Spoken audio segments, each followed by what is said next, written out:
আজকে যারা আলেমদের হাত ভাঙতে চাও, ঘাড় মটকাতে চাও, কিছু হলে লাল চক্ষু দেখাও, রক্ত দেখাও, শুনে রাখো আমাদের 1400 বছরের ইতিহাস, ওই লাল চক্ষুকে আমরা ভয় পাই না, আমরা ভয় পাই আমার রবকে। কথা বলেন ঠিক কিনা?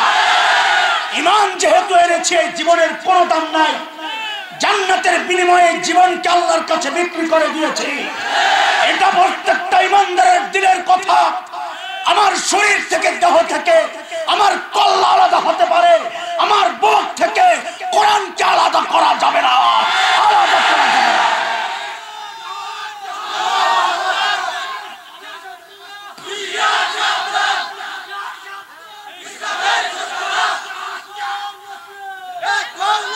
আজকে আমার দেশের উপর শকুনের চোখ পড়েছে, শকুনের আনাগোনা পরিলক্ষিত হচ্ছে, দালালে ভরে গেছে দেশ, খোদার কসম পালাতে পারবে না শেষমেশ। এই জমিনের ইঞ্চি ইঞ্চি মাটিকে সোনার চাইতে খাঁটি মনে করি। কথা বলে কেন? জমিনের নিচে গ্যাস হয়, তেল হয়, এই জন্যে ফসল হয়, এই জন্যে। আরে না, এই জমিনকে ভালোবাসি এই জন্যে, কারণ এই জমিন শাহজালালের জিহাদের সাক্ষী, এই জমিন হযরত হাফিজের চোখের পানির সাক্ষী, এই জমিন কারি ইব্রাহিমের জিকিরের সাক্ষী, এই জমিন আল্লামা আহমদ শফির আন্দোলনের সাক্ষী। কথা বলেন ঠিক? এই জমিনের ইঞ্চি ইঞ্চি মাটি রক্ষায়, মানচিত্র রক্ষায়, ঈমান রক্ষায়, ৭১ একবার মুক্তিযুদ্ধ হয়েছে, দেশ রক্ষায়, ঈমান রক্ষায়। যদি আরেকটি যুদ্ধের প্রয়োজন হয়, আবারও যুদ্ধ হবে, আবারও যুদ্ধ হবে।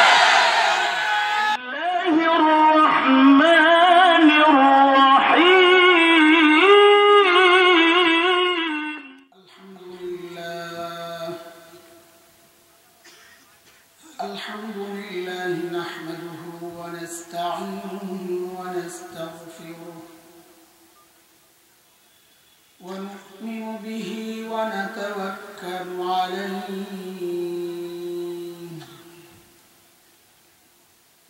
ونعوذ بالله من شرور أنفسنا ومن سيئات أعمالنا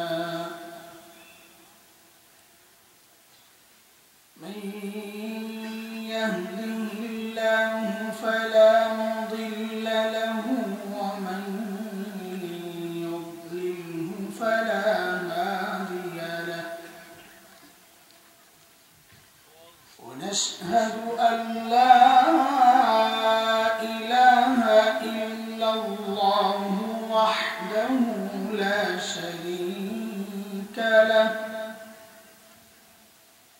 ونشهد أن سيدنا وسندنا وحبيبنا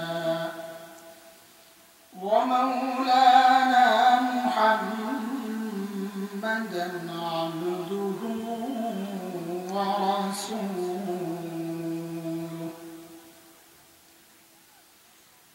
اللهم صل على محمد وعلى آل محمد كما صليت على إبراهيم وعلى آل إبراهيم إنك حميد مجيد اللهم بارك على محمد وعلى آل محمد كما باركت على إبراهيم وعلى آل إبراهيم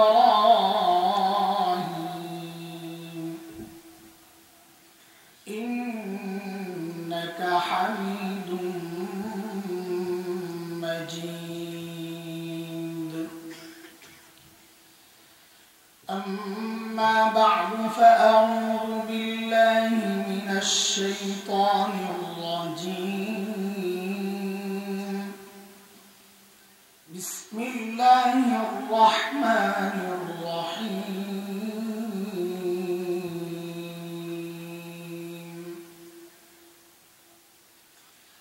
يا أيها الذين آمنوا اتقوا الله ولتنظر نفس ما قدمت لغد ولتنظر نفس ما قدمت لغد واتقوا الله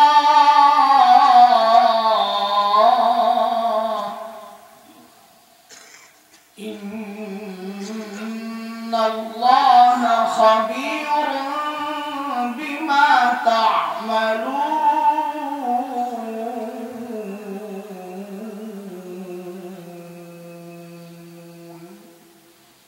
آمنت بالله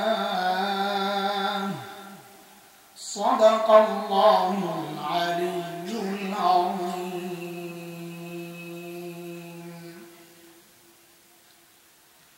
পারুয়া ইসলামী সমাজ ইসলামী সম্মেলন সংস্থার উদ্যোগে আয়োজিত আজিম শান ইসলামী সুন্নি মহাসম্মেলনের চলতি অধিবেশনের সম্মানিত সভাপতি, উপস্থিত হযরত উলামায়ে কেরাম, মুরব্বিয়ানে আযম, দূর দূরান্ত থেকে আগত ইসলাম প্রিয় সুধী সমাজ, প্রিয় ছাত্র ভাইয়েরা, যুবক বন্ধুরা, পর্দার আড়ালের মা ও বোন, আল্লাহ সুবহানাহু ওয়া তাআলার অশেষ মেহেরবানি আর করুণা দয়া, যে মহান মালিক লাখো কোটি মানুষ থেকে বাছাই করে দিন এই মজলিসে আমাকে আপনাকে একত্রিত করেছেন,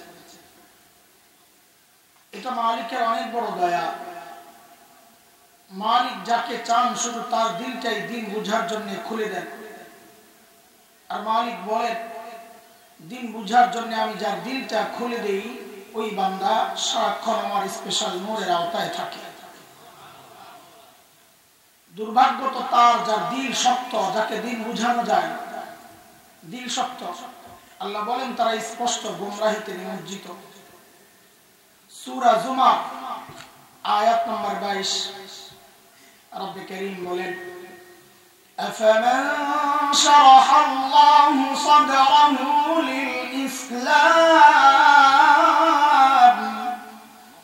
ফাহুয়া আলা নূরিন মির রাব্বিহি ফাওয়াইলুন লিল কাসিয়াতি কুলুবুহুম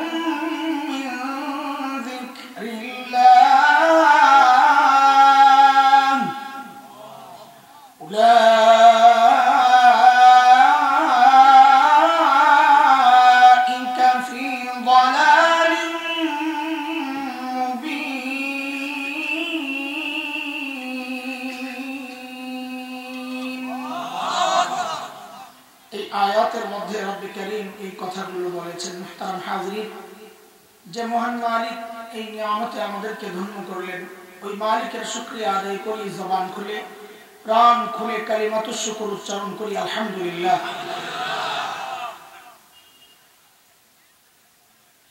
লম্বা সময় থেকে মুহাক্কিক আলিমদের বয়ান আপনারা শুনছিলেন, বিশেষ করে আমাদের মুরব্বী আল্লামা আব্দুল বাসিত খান দামাত বারাকাতুহুল আলিয়া অত্যন্ত তাত্ত্বিক, সময় উপযোগী কিছু কথা আপনাদেরকে শোনাচ্ছিলেন। তাদের পথে চলার জন্য আমি ওখানে বসেছি দিনই কিছু কথা বলার জন্য। সূরা আল হাশর, এই সূরা থেকে ছোট্ট একটা আয়াত তিলাওয়াত করেছি। আল্লাহর কাছে তৌফিক চাই যেন এই আয়াতকে সামনে রেখে মালিক এমন কিছু কথা বের করে দেন যে কথাগুলো আমার নিজের সাথে আপনাদের হেদায়েতের জরিয়া হয়ে যায়, ওসিলা হয়ে যায়। মুহতারাম হাজরিন, যে আয়াতটা আমি তিলাওয়াত করেছি, এই আয়াতে মালিক আমাকে আপনাকে বড় মায়া করে একটা ডাক দিয়েছেন, ইয়া আইয়ুহাল্লাযীনা আমানু। এই ডাকটা মালিকের বড় মায়ার ডাক।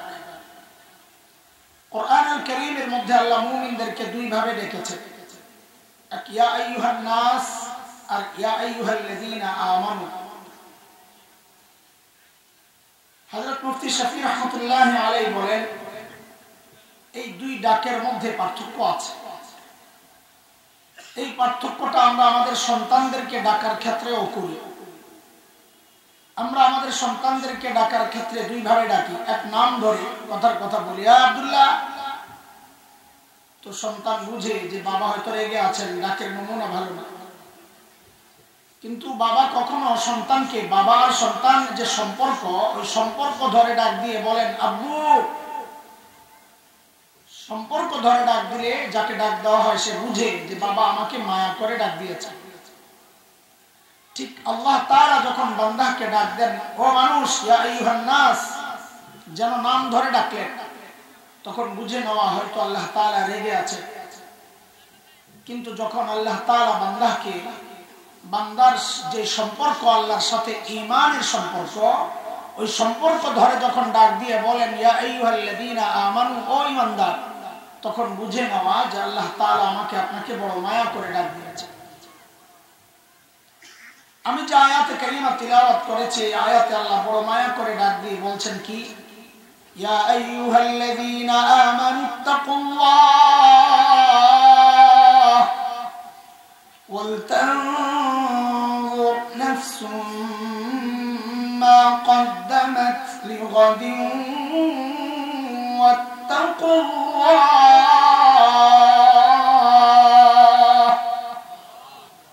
দুইটা হুকুম করেছেন আল্লাহ তাআলা। এক হুকুম হচ্ছে, ও ঈমানদাররা, আল্লাহকে ভয় করো। এই বিষয়ে আমি কথা বলার ইচ্ছা করি না। দ্বিতীয় যে হুকুমটা আল্লাহ তাআলা করেছেন, ওইটা নিয়ে কিছু কথা বলার মাকসাদ। মালিক বলতেছেন ওয়াল তানজুর নাফসুম মা কদ্দামাত লিগাদ। প্রত্যেকটা মানুষের উচিত তার আখিরাত নিয়ে চিন্তা করা। আমার আগামীর জন্য, আমার আখিরাতের জন্য পুঁজি কি, কামাই কি, সম্বল কি, মালিকের সামনে আমি কি নিয়ে দাঁড়াবো, এটা প্রত্যেকের চিন্তা করা উচিত। শুধু মুরিদরা চিন্তা করবে পীর সাহেববাদ, মুসল্লি চিন্তা করবে ইমামবাদ, সাধারণ চিন্তা করবে আলিমরা বাদ। মালিক বলেন না, প্রত্যেকটা মানুষের উচিত চিন্তা করা যে আমার আখিরাতের সম্বল কি, আল্লাহর সামনে আমি কি নিয়ে দাঁড়াবো। বলে চিন্তা করি বলেই তো এই মজলিসে আসছি, তাই না? জিলাপি আছে, জিলাপির ব্যবস্থা আছে, সিন্নি, খিচুড়ি, তবারক, কিচ্ছু নাই। তার মানে আমরা সবাই এখানে আসছি আখিরাতের ফিকির নিয়েই তো, তাই না? কিন্তু দোস্ত, আমাদের আখিরাতের ফিকিরটা যথাযথ হচ্ছে কিনা, যথার্থ হচ্ছে কিনা, যেমনটা দরকার ঠিক তেমন হচ্ছে কিনা, না ঘাটতি আছে, কি করে বুঝবো? তো আল্লাহ তাআলা আমাদের জন্য নমুনা বানাইছে, মডেল। হযরত সাহাবায়ে কেরাম রিদওয়ানুল্লাহি আলাইহিম আজমাইন কে আল্লাহ আমাদের মডেল বানাইছে যে তুমি তোমার ঈমানকে সাহাবীদের ঈমানের সাথে মিলায়া দেখো। যদি মিলে যায় তো তোমার ঈমান ঠিক আছে, যদি না মিলে তো ভেজাল আছে, ঠিক করে নাও। কার কথা? মালিক বলতেছে فَإِنْ آمَنُوا بِمِثْلِ مَا آمَنْتُمْ بِهِ فَقَدِ اهْتَدَوْا وَإِنْ تَوَلَّوْا فَإِنَّمَا هُمْ فِي شِقَاقٍ।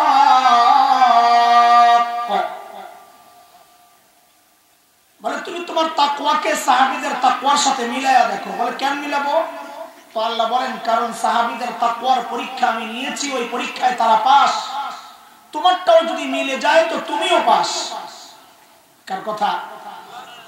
আল্লাহ বলতেছেন উলাইকা আল্লাযীনা ইমতাহানাল্লাহু কুলুবাহুম লিত-তাকওয়া লাহুম মাগফিরাতুন ওয়া আজরুন আযীম।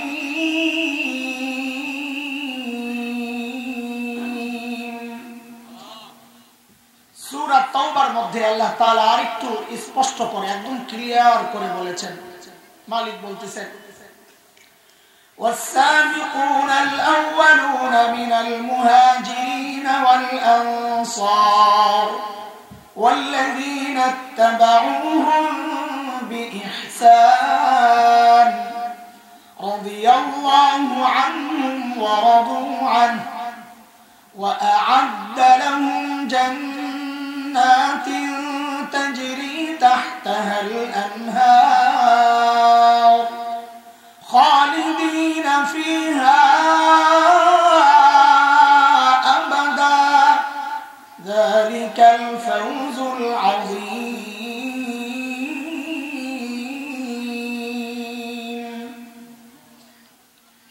এই আয়াতের মধ্যে আল্লাহ তাআলা বলছেন সাহাবীরা আমার উপর রাজি ছিল, আমিও তাদের উপর রাজি, আর তাদের জন্য জান্নাত তৈরি করে রাখছি। বলে আল্লাহ তো আমাদের কি হবে? তো আল্লাহ তাআলা এই আয়াতের মধ্যে ছোট্ট করে বলছেন ওয়াল্লাযীনা তাবাউহুম বিইহসান, যার ঈমান সাহাবীদের ঈমানের মতো হবে, যার আমল সাহাবীদের আমলের মতো হবে, আল্লাহ বলেন ওই বান্দার উপরও আমি রাজি, তার জন্যও জান্নাত রেডি আছে। এই জন্য দোস্ত আমাদের আমলকে কাদের সাথে মিলায়া দেখতে হবে? কাদের সাথে? জোরে বলেন। আপনি আযানের আগে দুরূদ শরীফ পড়বেন কি পড়বেন না এটা আপনার বিষয়, তবে একজন আলিম হিসাবে আপনাকে বলবো আপনি আপনার এই আমলকে সাহাবীদের আমলের সাথে মিলায়া দেখেন, যদি মিলে তো করেন, না মিললে ছাড়েন। আপনি দুরূদ শরীফ বসে পড়বেন না দাঁড়ায়া, শুয়ে শুয়ে পড়বেন না লাফায়া, আপনার বিষয়। তবে আলিম হিসাবে আপনার কাছে অনুরোধ, আপনি এই আমলটাকে সাহাবীদের আমলের সাথে মিলায়া দেখেন, যদি মিলে যায় তো করেন, না মিললে ছাড়েন, হিসাব সোজা। সমস্ত আমল কাদের সাথে মিলায়া দেখব? তো আল্লাহ তাআলা যে আয়াত আমি পড়েছি, আল্লাহ বলছেন আখিরাতের প্রস্তুতি নেওয়ার জন্য। তো সাহাবায়ে কেরাম আখিরাতের ফিকির কিভাবে করেছেন, আমরা আমাদের ফিকিরকে তাদের সাথে একটু মিলায়া দেখি। মূল কথায় ঢোকার আগে ভূমিকার কথাগুলো একটু বুঝে নেন, তো মূল কথা বুঝতে সহজ হবে ইনশাআল্লাহ। দোস্ত সাহাবীদের আমলের সাথে আমাদের আমল হুবহু মিলবে না, এটাও মাথায় রাখা। হুবহু যদি মিলতো তো আল্লাহ তাআলা আমাদেরকে সাহাবীদের যোগী পাঠাইতেন, নবী যোগী পাঠাইতেন।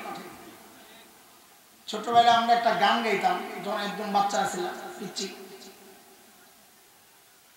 তো এটা আমি এক লাইন গাইবো শুধু শোনানোর জন্য, যে কি গাইতাম, গজল গাবো না, কারণ এই বয়ানে বৈশাখ গজল গাওয়া আর আজান দেওয়ার বিরুদ্ধে আমি বলি, টাইম পাস করা। তো এগুলোর বিরুদ্ধে বলে এখন নিজেই যদি বলি বলবো ওই দেখো নিজে আমার করে। এটা শুধু বোঝানোর জন্য এক লাইন বলতেছি। ছোটবেলায় গাইতাম আমরা, জন্ম যদি হতো মোদের রাসূল পাকের কালে, আহা রাসূল পাকের দেশে, ফুল স্টপ, আর আগাইলাম না। তা আমাদের উস্তাদরা আটকায় দিতে হয় এই গজল গাওয়া যাবে না। কি গজল গায়? কেন? কারণ কোন যুগে জন্ম হইলে আমার জন্য ভালো হবে এটা আমার বেশি চিন্তা না। আমার মালিক যেই যুগে পাঠানো মুনাসিব মনে করেছেন, উপযুক্ত মনে করেছেন, আমাকে ওই যুগেই পাঠিয়েছেন। নবী যুগে হইলে সাহাবী না হইয়া তো আবু জাহেল হইতে পারতাম। তবে একটা খুশির খবর আছে আমাদের, শুনবেন আপনারা? খুশির খবর, খুশির খবর। আপনারা তো অনেক সময় ধরে বসে আছেন ঠান্ডার মধ্যে, এই জন্য আমি চিন্তা করতেছি এই সাইড সুইডের রস মস টান দেবো কিনা, না সোজা দৌড় মারো আল্লাহর নাম নিয়ে। কষ্ট হইতেছে না আপনাদের? আয় হায়, একটু আগে হুজুরের সাথে কথা বলছি, কষ্ট হইলে বল আহা কষ্ট হইতেছে। আপনার কষ্ট না হইলে আল্লাহ আপনাকে সওয়াব দিবেন। হ্যাঁ, কষ্ট হইতেছে বলবেন হ্যাঁ অনেক কষ্ট হইতেছে, তবে এই কষ্ট আল্লাহর জন্য। তো আল্লাহ মায়া লাগবে, আরে আমার বান্দা আমার জন্য কষ্ট করতেছে। আপনি যখন কষ্ট হয় না তাহলে কি করবো? এমনি বললাম, আল্লাহ তো জানেনি কষ্ট হচ্ছে না হচ্ছে। এটা নবীদের সুন্নাহ। বিপদগ্রস্ত হইলে আল্লাহকে বলা। হযরত আইয়ুব আলাইহিস সালাম কষ্টে ছিলেন, বলেন নাই আল্লাহ আমি ভালো আছি, বরং বলেছেন রব্বি আন্নী মাসসানি আদ-দুররু ওয়া আনতা আরহামুর রাহিমিন, আল্লাহ বড় বিপদে আছি, একটু দয়া করো।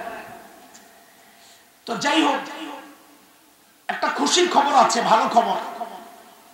এটাই আমাদের জন্য বড় সান্ত্বনা। কি সেটা? এখন তো টমেটোর মোটামুটি সিজন চলে আসছে। 2 মাস আগে যখন টমেটোর সিজন ছিল না, তখন টমেটো কত টাকা কেজি ছিল বলতে পারে? 100 মাশাআল্লাহ বাজার করেন তাই 100-120। ওটা কি ফ্রেশ না ভেজাল? হ্যাঁ ভেজাল। ভেজালটা খাইছেন 100 টাকা কেজি। এখন তো সিজন শুরু হয়ে গেছে, আপনাদের এলাকার খবর তো আমার জানা নাই। আমাদের কুমিল্লা অঞ্চলে বিশাল বিস্তীর্ণ এলাকায় টমেটোর চাষ হয়। হাইওয়ের দুই ধারে বিশাল অঞ্চল টমেটোর চাষ হয়। তো সিজন যখন ফুল, এই ফেব্রুয়ারির শেষ দিকে, তখন আমরা দেখি হাইওয়ের দুই পাশে কৃষকরা বড় বড় টুকরি কার্টন এগুলোতে টমেটো স্তূপ দিয়া বসে থাকে। তো আমরা শহরের মানুষ গ্রামের এই ফ্রেশ জিনিস দেখলে লোভে পড়ে যায়, কিনতে মন চায়, খাইতে পারি না, কিনতে মন চায়। তো মাঝে মধ্যে গাড়ি থামায়া জিজ্ঞেস করি, ভাই কেজি কত? তো মাঝে মধ্যে জবাব আসে এমন, যত দেন তত। কত? এটার মানে হচ্ছে, এটার মানে হইলো আমি এই টমেটো নিয়ে বিপদে আছি, কোন রকম নিয়ে আমার বাচ্চা, মানে হইলো এটা। তো মাঝে মধ্যে গাড়ি ধরে নিয়ে নিই। তো বাড়িতে গিয়া বাসায় গিয়ে মেপে দেখি কেজি পড়ছে 4 টাকা 5 টাকা। আপনাদের এই অঞ্চলে 4 টাকা 5 টাকা হয় কখনো? হয়? ও মাশাআল্লাহ, তাহলে তো বুঝবেন ভালো। আচ্ছা বলেন তো, এই যে 4 টাকা 5 টাকা কেজি টমেটোটা, এটা ফ্রেশ না ভেজাল? ফ্রেশ। হায় আল্লাহ, দুনিয়া উল্টায় গেছে। ফ্রেশটা খান 5 টাকায় আর ভেজালটা খান 100 টাকায়, তাই না? এই পার্থক্যটার কারণ কি বলেন তো? ও মাশাআল্লাহ, সিজন আর অফ সিজন। সিজন যেটা, সেখানে ভালো জিনিস ফ্রেশ, দাম আসলটা কম না, এটা কম বলা যাবে না, এটাই আসল দাম। অফ সিজন জিনিস ভেজাল কিন্তু রেট বেশি। ঠিক আছে কথা? এটাই আমাদের বড় সান্ত্বনা। আল্লাহকে ধরবেন শক্ত করে, আল্লাহ আমার তো ইবাদতের সিজনে পাঠাও নাই। নবী যুগ, সাহাবীদের যুগ, তাবিঈদের যুগ, ওগুলা তো মূল সিজন। নবী বলেছেন উত্তম সময় ওগুলা, খায়রুল কুরুনি করনি, ওগুলা উত্তম সময়।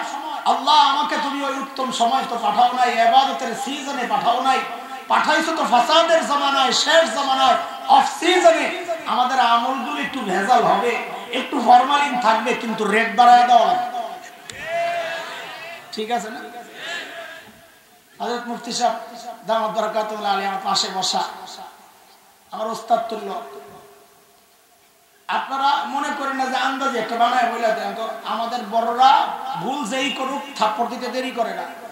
আমিও থাপ্পড় খাবো যদি এরকম উল্টা পাল্টা বলি। হাদিসের ইশারা আছে, আমি এই যে ব্যাখ্যা দিলাম এটা আন্দাজি না, হাদিসের ইশারা আছে। নবী আলাইহিস সালাম বলেছেন, মান তামাসসাকা বিসুন্নতি ইনদা ফাসাদি উম্মতি ফালাহু আজরু শাহীদ।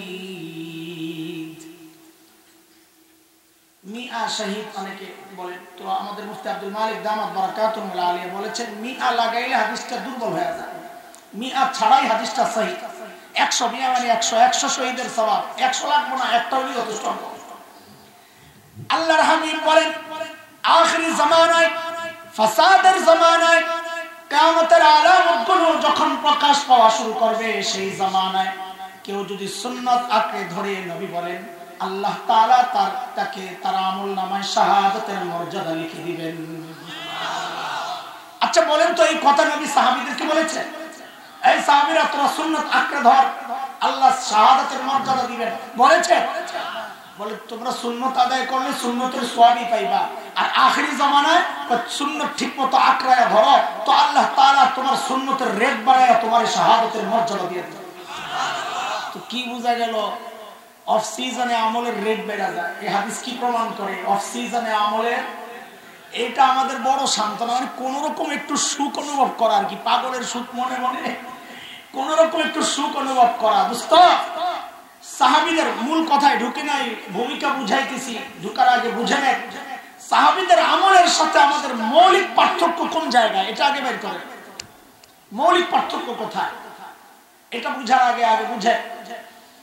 আমরা ছোটবেলায় খেলাধুলা করছি, সুফি সাহেব না একেবারে বড় বড় সুফি সাহেব যারা আছে, এবারও জিজ্ঞেস করেন ছোটবেলায় খেলাধুলা করে নাই? আরে করে নাই? আপনাকে মুফতি আনন্দ হুজুর করেন নাই? হ্যাঁ করছে। যারা মেধাবী হয় তারা ছোটবেলায় খেলাধুলা করে, এটা নমুনা, এটা মেধাবী হবে। বুম্বল যেগুলো, এগুলো ছোটকালে বুম্বল, কিচ্ছু বোঝে না। আমরা তো খুব খেলাধুলা করছি। ঢাকা ফরিদাবাদ মাদ্রাসায় পড়তাম, পাশেই মাঠ, হুজুররা আমরা আটকায় রাখতো। তো জামাতে সবসময় 1 নম্বর হই, কিছু বলে না। কিন্তু আটকায় রাখতো কেমনে? মুফতি আবু সাইদ হুজুর দামাত বরকাতুহু আলিয়া হুজুর করতেন, আমারে তুই আসরের পরে আমার কিতাব দিয়ে একটু সাফ করিস, তোর ময়লা পড়ে গেল। আমি তো বুঝছি আপনি কোন কাহিনী করছেন, আমার কোন ষড়যন্ত্র চলতেছে। আহা, আমাদের ওস্তাদরা এইভাবে খেয়াল করছে। তো আমরাও ছোটবেলায় খেলাধুলা করছি, লেখাপড়াও করছি। এখনকার বাচ্চারাও খেলাধুলা করে, লেখাপড়াও করে। পার্থক্য কোন জায়গায়? পার্থক্য হচ্ছে আমরা লেখাপড়ার ফাঁকে ফাঁকে খেলাধুলা করতাম, আর এখনকার বাচ্চারা খেলাধুলার ফাঁকে ফাঁকে লেখাপড়া করে। ঠিক আছে কথা? ঠিক সাহাবীদের সাথে আমাদের পার্থক্যটা এই জায়গায়। সাহাবীরাও দুনিয়ার কাজ করেছেন, কৃষি কাজ করেছেন, বকরি চড়িয়েছেন, ওট চড়িয়েছেন, খেজুর বাগানে পরিচর্যা করেছেন, দুনিয়ার কাজও করেছেন, ব্যবসা করেছেন, আখিরাতের কাজও করেছেন। আমরা যারা নিজেদেরকে দিনদার ভাবি, আমরা দুনিয়ার কাজও করি, আখিরাতের কাজও করি। পার্থক্য কোন জায়গায়? পার্থক্য হচ্ছে সাহাবায়ে কেরাম আখিরাতের কাজ করতেন, ফাঁকে ফাঁকে দুনিয়ার কাজ করতেন। আর আমরা যারা নিজেদেরকে দিনদার ভাবি, আমরা দুনিয়ার কাজ করি, ফাঁকে ফাঁকে আখিরাতের কাজ করি। এই গ্যাপটাকে যত কমানো যায়, দুনিয়ায় সাহাবীদের যত কাছাকাছি আসতে পারবো, হাসরেও সাহাবীদের তত কাছাকাছি আমাদের অবস্থান হবে। দুনিয়ায় যত দূরত্ব তৈরি হবে, হাসরেও তত দূরে অবস্থান করতে। এই জন্য সাহাবীদের জীবন আমাদের জানা দরকার, পড়া দরকার। বিশেষ করে যারা আশিকে রাসূল, তাদের তো মডেল এক নম্বর হওয়া দরকার সাহাবীরা। কারণ সাহাবীরা হচ্ছে নাম্বার 1 ভেজাল মুক্ত আশিকে রাসূল। জিলাপিওয়ালা কি মুখলিস খালিস, একদম স্পেশাল নাম্বার 1 আশিকে রাসূলদের নাম হচ্ছে হযরতে সাহাবায়ে কেরাম। কাজে আপনারা যারা আশিকে রাসূল, আপনাদের উচিত নিজের আখিরাত বিনির্মাণে কাদেরকে মডেল বানানো? সাহাবায়ে কেরামকে মডেল বানানো। তারা কিভাবে নিজের আখিরাতের ফিকির করতেন, আমরাও এইভাবে করব ইনশাআল্লাহ। চলেন হযরতে সাহাবায়ে কেরামের আখিরাতের ফিকির সম্পর্কে একটু আলোকপাত করে আসি, তারপর ফিনিশিং এ যাব ইনশাআল্লাহ। সাইয়েদনা আবু বকর সিদ্দিক রাদিয়াল্লাহু তাআলা আনহু, ওনার জীবনের একটা অংশ আপনাদেরকে শোনাই। আখিরাতের চিন্তা কিভাবে মাথায় ঢুকছে। তিনি যখন খলিফা, ওনার রাষ্ট্র পরিচালনার একটা সিস্টেম ছিল। দরবারে বিধবা অসহায় নারীদের লিস্ট থাকত, যেন স্বেচ্ছায় কেউ খিদমত করতে চাইলে ওই নামের পাশে নিজের নাম বসায়া নিজে নিজে চলে যেত। কারণ এটা অনেক সওয়াবের কাজ। নবী আলাইহিস সালাম বলেছেন, যারা ইতিম আর বিধবার দায়িত্ব নেয়, ওই ব্যক্তি আর আমি জান্নাতে পাশাপাশি থাকব। অনেক সওয়াবের কাজ এটা। বড় আফসোসের কথা, এই সময়ের মানুষ অন্য বিধবা অসহায়ের দায়িত্ব নিবে থাক দূরের কথা, পোড়া কপাল তো নিজের আপন মা বিধবা, তার দায়িত্বই নিতে চায় না। পোড়া কপাল, পোড়া কপাল। একদিন হযরত ওমর ফারুক রাদিয়াল্লাহু তাআলা আনহু আসছেন, দরবার থেকে লিস্ট নিয়া, নাম নিয়া কোন বিধবার খিদমতে যাবেন। দেখেন আখিরাতের ফিকির কিভাবে পেয়েছে। ওমরের মতো মানুষ, এত বড় ব্যক্তি আসছেন বুড়ির বাড়ির কাজ করবেন, এই জন্য ওই যে আখিরাতের ফিকির ঢুকছে মাথায়। তো লিস্ট খুঁজে খুঁজে একটা নাম পাইছেন, যেই নামের সাথে কারো নাম নাই। হযরত ওমর ওই নামটা ধরে পরদিন সকালে ফজরের পর পর বুড়ির বাড়িতে যায় হাজির। ভাই কখন কথা তো বলেন, ঘুমায় গেছে? কে কে ঘুমাইছেন একটু হাত তোলেন তো দেখি। মাশাআল্লাহ, যারা যারা ঘুমাইছেন উঠা যান। আচ্ছা হাইসেন না, আপনি ঘুম ভাঙানোর জন্য এটা একটা ফোন দিয়ে আসছিলাম, লড়াচড়া দিন। আচ্ছা আপনাকে রাঙ্গুনিয়ায় দৌড়াই কি দিয়া? পাও দিয়া না হাত দিয়া? হ্যাঁ আরে জোরে বলেন। হাত দিয়া দৌড়ায় না তো ঢাকার সাথে মিল আছে মাশাআল্লাহ। আচ্ছা কোন বাচ্চাকে যদি এখান থেকে ছেড়ে দেওয়া হয়, ওই রাস্তা পর্যন্ত দিয়ে একটা দৌড় স্পিডে, যত স্পিডে মানুষ দিছে এক দৌড় সর্বোচ্চ স্পিডে, ওই পার যাওয়ার পর তার হাত দুইটা বেঁধে দেওয়া হয়েছে। কই যা আগের মতো স্পিড আবার ফেরত যা, পারবে? তো হাত দিয়া তো দৌড়ায় না, দৌড়ের স্পিড কেন কমে গেল? পাও তো খোলা। হাত দৌড়ায় না ঠিক, কিন্তু পাও যখন দৌড়ায় তখন হাত সাথে সাথে নড়ে আর বলে, দোস্ত তুই একা না, তোর সাথে আমরাও আছি। এই একটু ভরসা দিলেই পাও দৌড়ের মধ্যে স্পিড পাওয়া যায়। ও ভাই বক্তা তো পায়ের কাজ করবে, শ্রোতারা যদি একটু হাতের ভূমিকা না নেয় তো বক্তার পাও চলবে না। বুঝে আসছে কথা? এখনো তো কথা বলে না। লা হাওলা ওয়ালা কুওয়াতা। পরদিন সকাল ফজরের পর পর হযরত ওমর বুড়ির বাড়িতে হাজির। কখন বলেন? কেন জিজ্ঞেস করতেছি? এটা কোরআনের সিস্টেম, হাদিসের সিস্টেম। কোন জরুরি কথা বলার আগে একটু প্রশ্ন করে নেওয়া, চূড়ান্ত মনোযোগী বানানোর জন্য। আল্লাহ তাআলা কারিয়া সম্পর্কে বলবেন, তো আল্লাহ কি বলতেছেন? আল কারিয়া। হঠাৎ বলে আল কারিয়া, মাল কারিয়া, ও মা আদরাকা মাল কারিয়া। কারিয়া, কারিয়া কি? কারিয়া চিনেন? তো এত কিছু বলার দরকার কি? ডাইরেক্ট বললেই তো হয় কারিয়া কারিয়া। এটা হলো নবী আলাইহিস সালামের চূড়ান্ত মনোযোগ আকর্ষণ করতেছেন আল্লাহ তাআলা। হযরত মুআয ইবনে জাবাল রাদিয়াল্লাহু আনহু একই বাহনের মধ্যে নবীর পেছনে বসা, একই বাহন। তো নবী ডাকছেন, ইয়া মুআয, এই মুআয। হযরত মুআয জবাব দিলেন, লাব্বাইকা ওয়া সা'দাইকা ইয়া রাসূলুল্লাহ, আমি হাজির। নবী আবার ডাকলেন, ইয়া মুআয। হযরত মুআয আবার বললেন, ইয়া রাসূলুল্লাহ, আমি হাজির। নবী আবার ডাকলেন, ইয়া মুআয। হযরত মুআয আবারও জবাব দিলেন, ইয়া রাসূলুল্লাহ, আমি হাজির। রিওয়ায়াতে হযরত মুআয বলেন, এই যে নবী বারবার ডাকছেন, বিষয়টা এমন না যে আমি অনেক দূরে, আমি আওয়াজ শুনি না অথবা আমার জবাব নবী শুনেন না, এমন না ব্যাপারটা। লাইসা বাইনি ওয়া বাইনাহু ইল্লা মুখারাতার রাহিব, নবী আর আমার মাঝখানে শুধু একটা কাঠ, যার মধ্যে হেলান দিয়া বসে, পিছনে যে থাকে সে ধরে বসে, ওটের মধ্যে ওই কাঠটা বসানো হইতো। মানে শুধু ওই কাঠটা, আর কিচ্ছু নাই। তারপরেও নবী বারবার কেন ডাকছেন? মনোযোগী হওয়ার জন্য। এই জন্য জিজ্ঞেস করলাম, হযরত ওমর বুড়ির বাড়িতে কখন যায় হাজির? কেন জিজ্ঞেস করতেছি? কারণ সাহাবায়ে কেরাম দিনের কাজ শুরু করতেন ফজরের পর পর। নবী আলাইহিস সালাম যারা সকালে কাজ করতেন তাদের জন্য বরকতের দোয়া করেছেন। শেখ ইবনুল কাইয়িম রাহমাতুল্লাহি আলাইহি জাদুল মাআদের মধ্যে আসছে, তিনি লিখেছেন, যে ব্যক্তি সকালে ঘুমায় তার ঘর থেকে জিন্দেগিতে অভাব দূর হয় না। এজন্য সকালে ঘুমবা, কাজ করবেন সকালে, তো কাজের বরকত হবে ইনশাআল্লাহ, অভাবও যাবে না ইনশাআল্লাহ। পরদিন সকাল সাইয়েদনা ওমর ইবনুল খাত্তাব রাদিয়াল্লাহু আনহু বুড়ির বাড়ির দরজা নক করে বলে, মারে আপনার ঘরের কাজগুলো করার জন্য আমি ওমর ইবনুল খাত্তাব হাজির। বুড়ি ভেতর থেকে জবাব দেন, বাবারে প্রতিদিন যেই আল্লাহর বান্দা আমার ঘরের কাজগুলো করেন, ইতিমধ্যেই তিনি এই কাজ করে চলে গেছেন।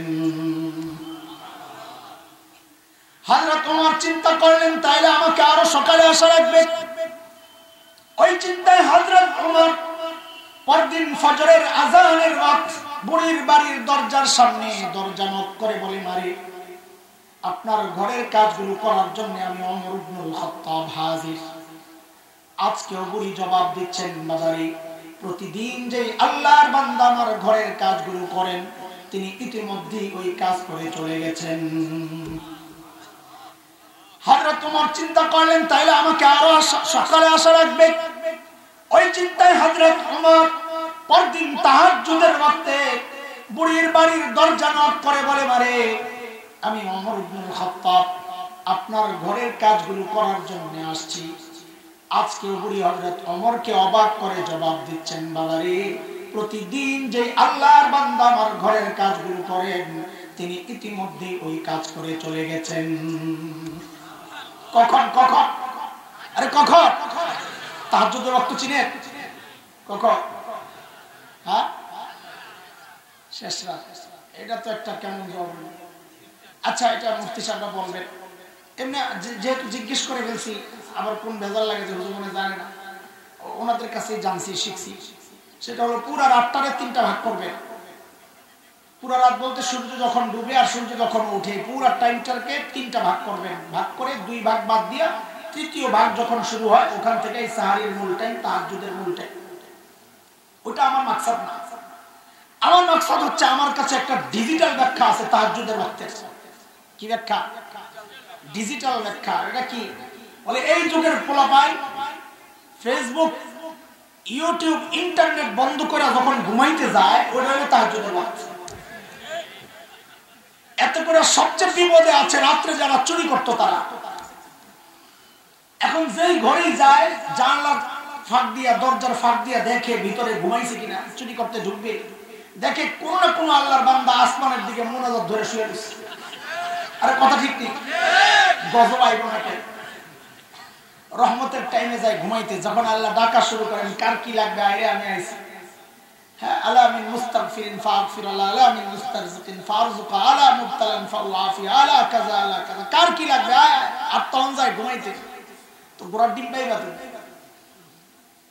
এইবার হযরত ওমরের টনক নড়ছে, কি রে এত রাতে কে কাজ করে, আমার কাজের দরকার নাই, আগে বুজুর্গ বাই করা লাগবে, কে আল্লাহর বান্দা।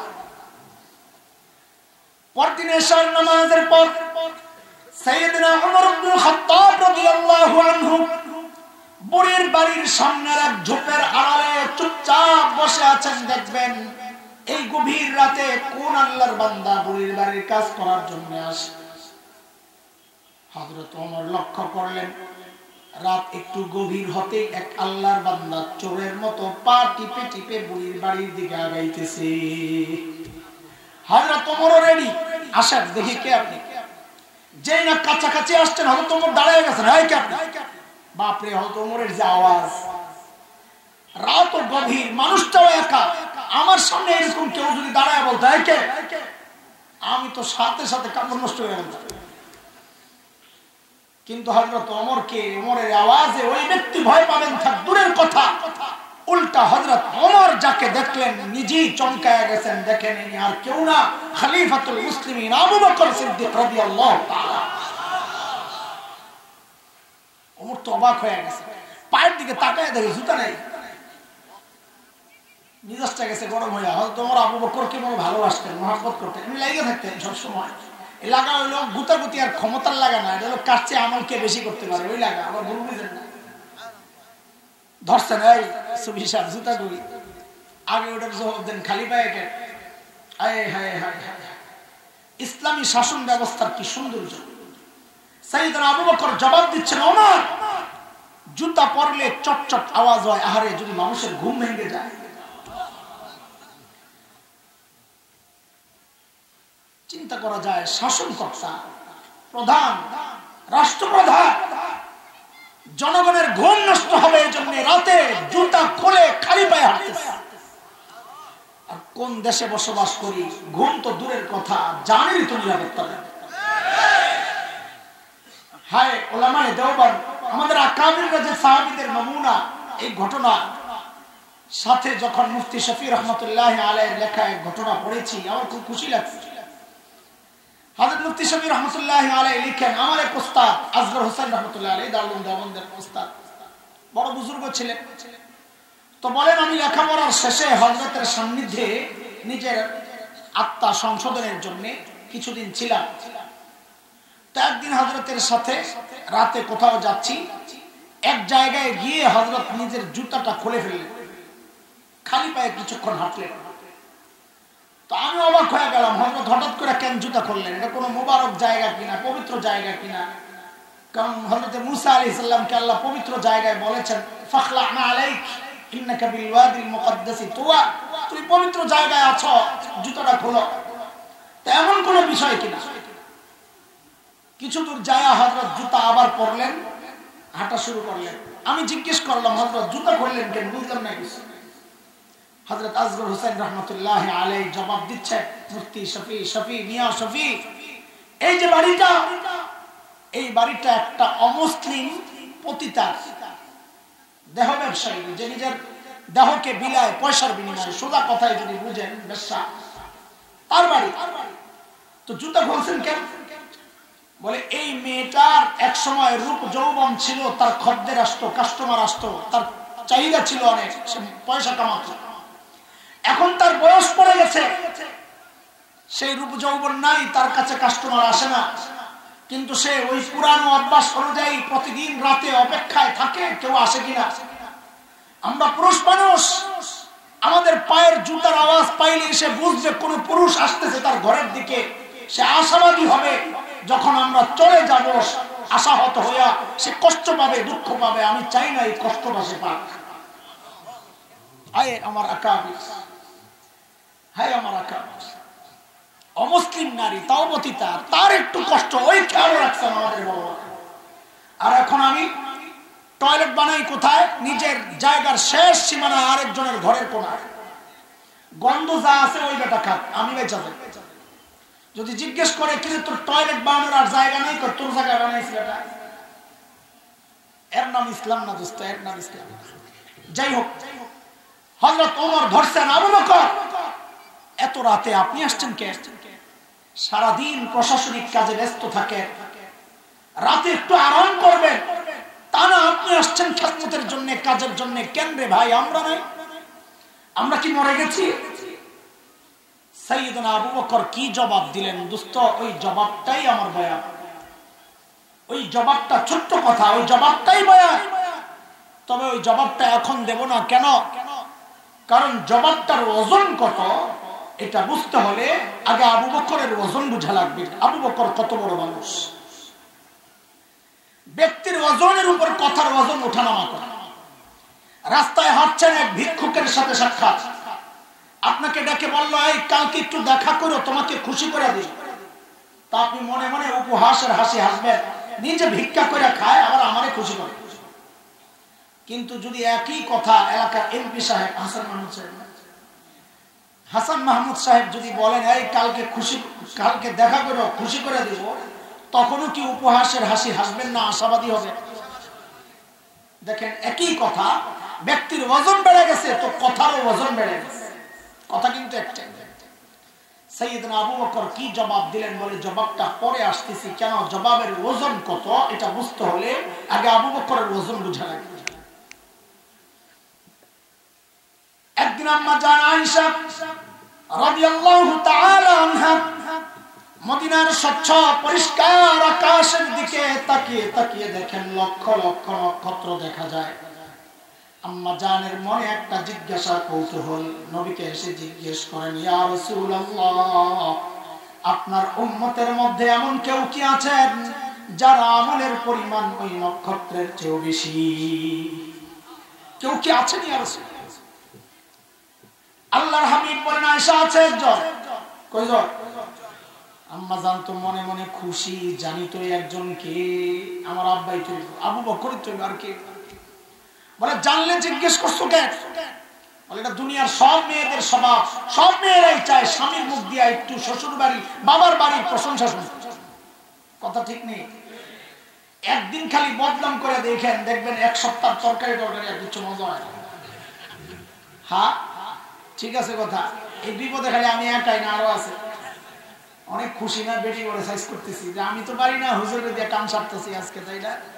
বোকা বোকা, সাইজ তোমারে করা হয়েছে, তুমি টের পাও নাই কেন? তার মা বাবার প্রশংসা করলে তার ভালো লাগে, বদনাম করলে কষ্ট লাগে, এটাই তো হওয়া দরকার। পোড়া কপাল তো তুই গাধা। এই বউ যখন তোর মা বাবার বদনাম তোর কানে ঢুকায় তখন তোর কষ্ট লাগে না, বরং বউয়ের কথা শুই না যায় মা বাবার সাথে খারাপ আচরণ করিস। অসভ্য, অসভ্য তো তুই। আম্মা জান তো আশায় বসে গেছে নবী আবু বকরের নাম বলবেন। নবী বলেন, আয়েশা, আমার যে উম্মতের আমল ওই নক্ষত্রের চেয়ে বেশি, সে হচ্ছে ওমর ইবনুল খাত্তাব। এবার আম্মা জানের চেহারার কি অবস্থা!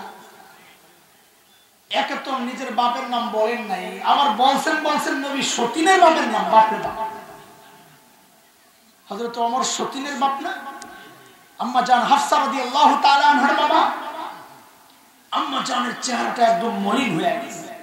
নবী তো চেহারা দেখে বুঝছেন আয়েশার ভিতরে গন্ডগোল চলতেছে।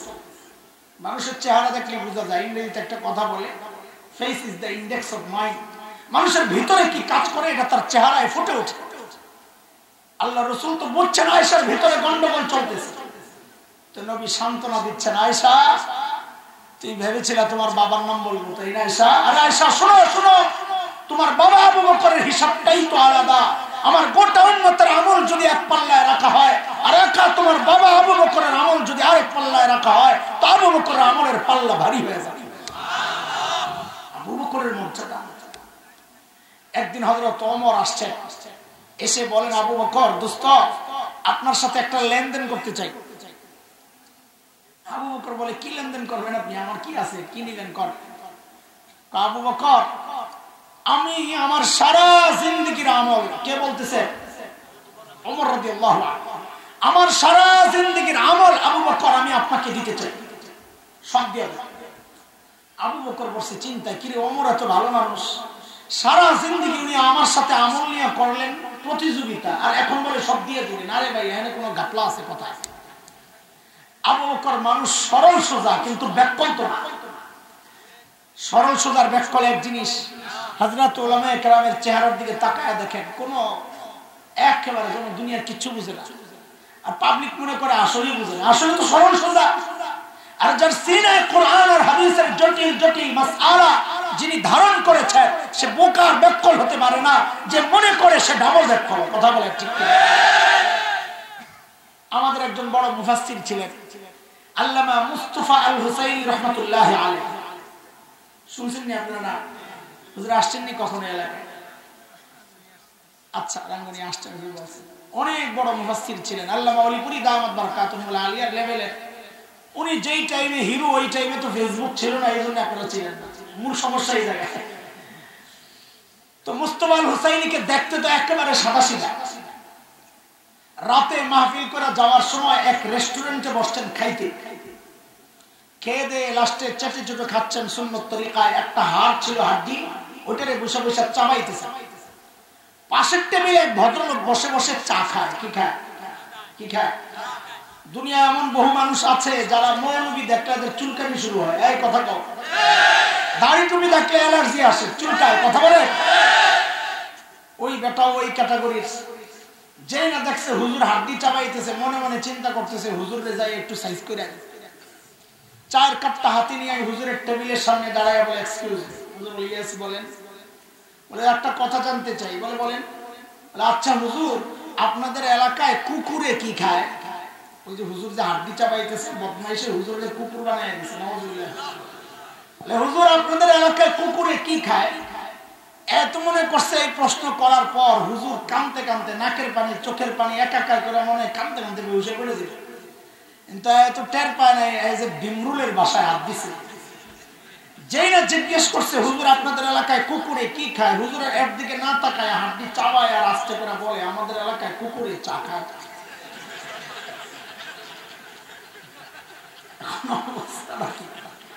কার কান্দা? কে কান্দে? এবার মৌলবি কি হয় না? এই কথা কও। মৌলবি কি হয় না? ব্যাককল হয় না, সরল সুদা। কাসেম নানতুবি রাহমাতুল্লাহ আলাইহি, আরে কত বড় মানুষ। পুরা ভারতবর্ষের স্বাধীনতা আন্দোলনের অন্যতম সিপাহ সালার, যার আঙ্গুলের ইশারায় কেবল মুসলমান নয়, স্বাধীনতা কামী হিন্দুরা পর্যন্ত উঠে বসে। দারুল দেওবন্দ মাদ্রাসার অন্যতম প্রতিষ্ঠাতা হযরত ছাত্তা মসজিদ, দেওবন্দ মাদ্রাসা লাগোয়া একটা মসজিদ, ছোট্ট। হযরত ওই মসজিদে থাকতেন। ইংরেজরা টের পায়া গোটা মসজিদ ঘেরাও করছে, হযরতকে ধরবে। হযরত ভিতরে একটা গেঞ্জি গায়ে দেওয়া, লুঙ্গি পরা, ঝাড়ু দেয়, মসজিদ ঝাড়ু দেয়। আর কি সাদা জিন্দেগি, মসজিদ ঝাড়ু দেয়। ইংরেজরা ভিতরে ঢুকছে, ঢুইকা হযরতকে দেখে হেরাতন চিনে না। তো মনে করছে এটা তোর কাসেম নানতুবি না, কারণ এরা মনে করছে এত বড় নেতা, পেটটা তো কমপক্ষে আমগো দাউনবাগি হুজুরের মতো হওয়ার কথা। মানুষ তো এখন পেট বড় দেখলে, টুপি বড় দেখলে মনে করে বড় হুজুর। আরে কথা বলো। তো যাই কাসেম নানতুবিকে জিজ্ঞেস করতেছে, কাসেম নানতুবিকেই জিজ্ঞেস করতেছে, কাসেম নানতুবি কাহা হয়? কাসেম নানতুবি কই?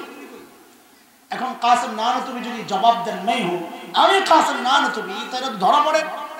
আর যদি বলেন পাতা নেই, আমি জানি না, তো মিথ্যা হয়।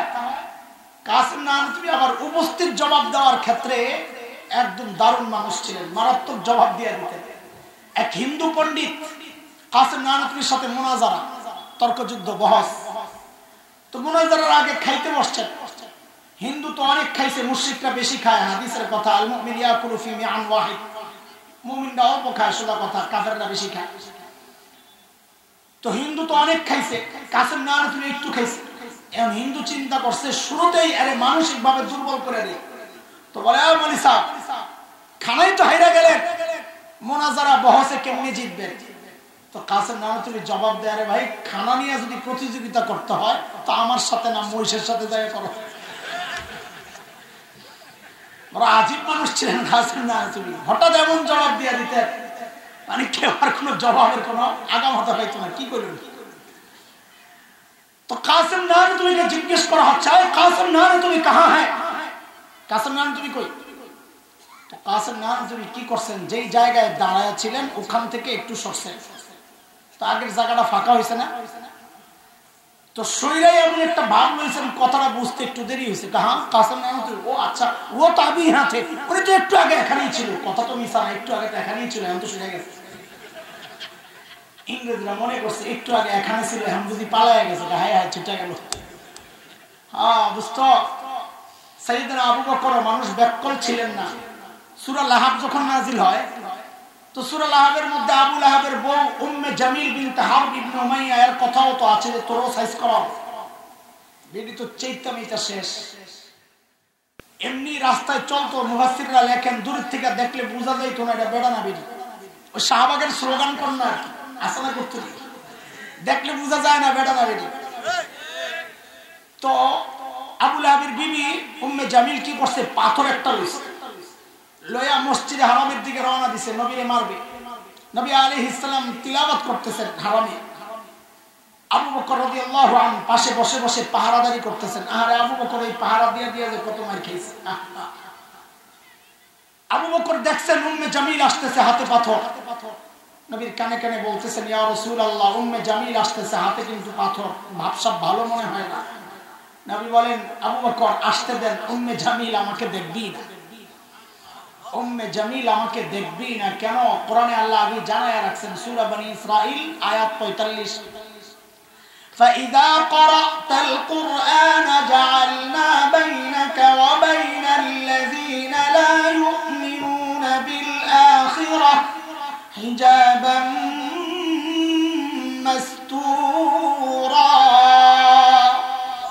নবী আপনি যখন তিলাওয়াত করবেন আপনার আর বেঈমানদের মাঝখানে আমি নিরাপত্তা পর্দা দিয়ে দেব আর আপনি কি দেখবেন না ঠিকই উম্মে জামিল আয়েশা এরকম খুঁজতেছে খুঁজে পায় না আবু বকর তো বুঝছে আরে উম্মে জামিল তো দেখে না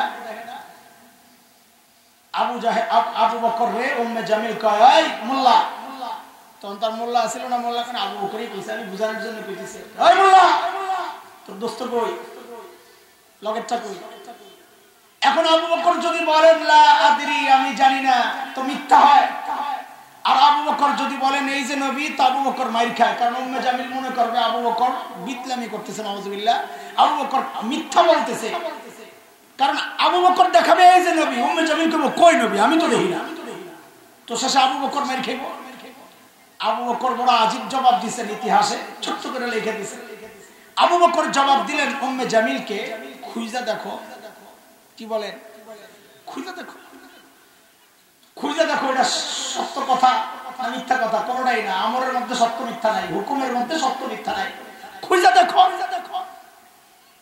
হিজরতের সময় নবী আর আবু বকর রাস্তায় কাফেররা খুঁজতেছে ধরলেই 100 পুরস্কার বহু দূরে এক কাফেলার হাতে ধরা পড়ছে নবী আর আবু বকর এরা চিনে না আবু বকর কেউ চিনে না নবী কেউ চিনে না খবর পৌঁছে গেছে দুইজন আসতেছে ধরলেই 100 আবু বকর সামনে নবী পেছনে আবু বকর রে ধইরাই জিজ্ঞেস করতেছে মাম্মা তোমার সাথের এই লোককে এখন আবু বকর যদি বলে লা আরিফ আমি চিনি না তো মিথ্যা হয় সিদ্দিক কাটা যায় আর যদি বলে ইনি আমার নবী তো নবুয়ত শেষ হয় নবীকে ধইরা মেরে ফেলে সাইয়েদনা আবু বকর চালাক এটা বুঝাইতেছি ব্যাককল না কি জবাব দিলেন হাযার রাজুল ইয়াহদিনি ইনি মানুষ আমার রাস্তা দেখায় এরা মনে করছে পাহাড়ি এলাকা মনে হয় এই লোক চিনে না এই লোক চিনে রাস্তা দেখায় কিন্তু আবু বকর তো নিয়ত করছেন ইয়াহদিনি ইলাল জান্নাহ তিনি আমারে জান্নাতের রাস্তা দেখায়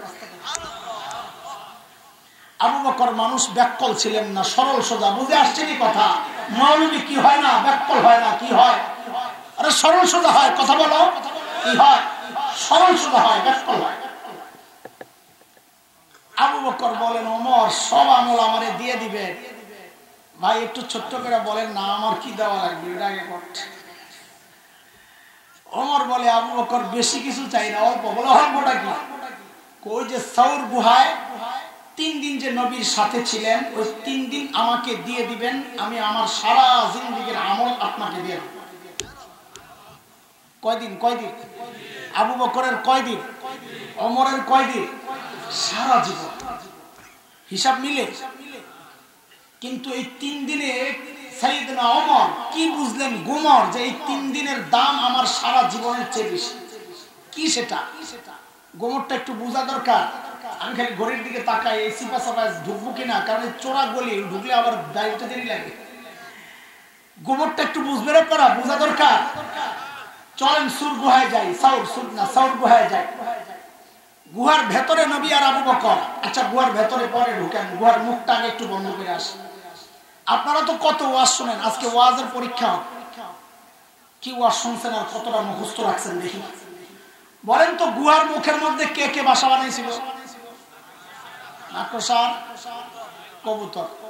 সঠিক উত্তরদাতাকে আজকের এই ইসলামী সম্মেলন সংস্থার পক্ষ থেকে পুরস্কার দেওয়া হবে, যে সঠিক উত্তর দিতে পারবে।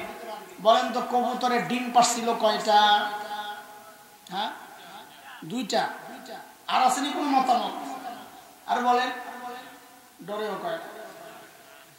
2টার উপর সব ইত্তেফাক হয়ে গেছে, সব একজোট।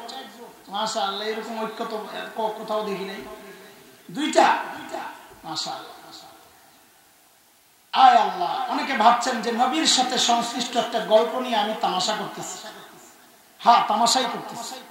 কেন? কারণ মুহাদ্দিসরা বলেছেন কবুতরের গল্পটা পুরাই জাল, বানোয়াট, মিথ্যা কথা। কবুতরই নাই, ডিমে গরু থেকে। মাকড়সার জালের ব্যাপারটা কোন কোন মুহাদ্দিস বলেছেন জাল, কিন্তু কেউ কেউ বলেছেন জাল না, তবে দুর্বল। যেহেতু ঘটনা বর্ণনার ক্ষেত্রে, কারো মর্যাদা বর্ণনার ক্ষেত্রে দুর্বল বর্ণনা ব্যবহার করা যায়, এই জন্য আমি কথাটা বলতেছি। মাকড়সার জাল দিয়ে আল্লাহ নিরাপত্তা দিয়েছে। আচ্ছা, আল্লাহ তাআলা যদি চাইতেন গুহার মুখটাকে পাথর দিয়ে প্যাকেট করে গুহার ভেতরটাকে জান্নাতের টুকরা বানাইতে পারতেন কি পারতেন না? কথা বলে। আল্লাহ তা না কইরা মাকড়সার জাল বসায়া দিলেন। কেন? মাকড়সার জাল অনেক শক্তিশালী না দুর্বল? মাকড়সা আরবি হচ্ছে আনকাবুত, এই নামে একটা সূরা আছে কোরআনুল কারীমের মধ্যে। ওই জায়গায় আল্লাহ মাকড়সার জালকে কি বলেছেন? আল্লাহ বলেন ইন্না আহওয়ানাল বুয়ুতি লাবাইতুল আনকাবুত।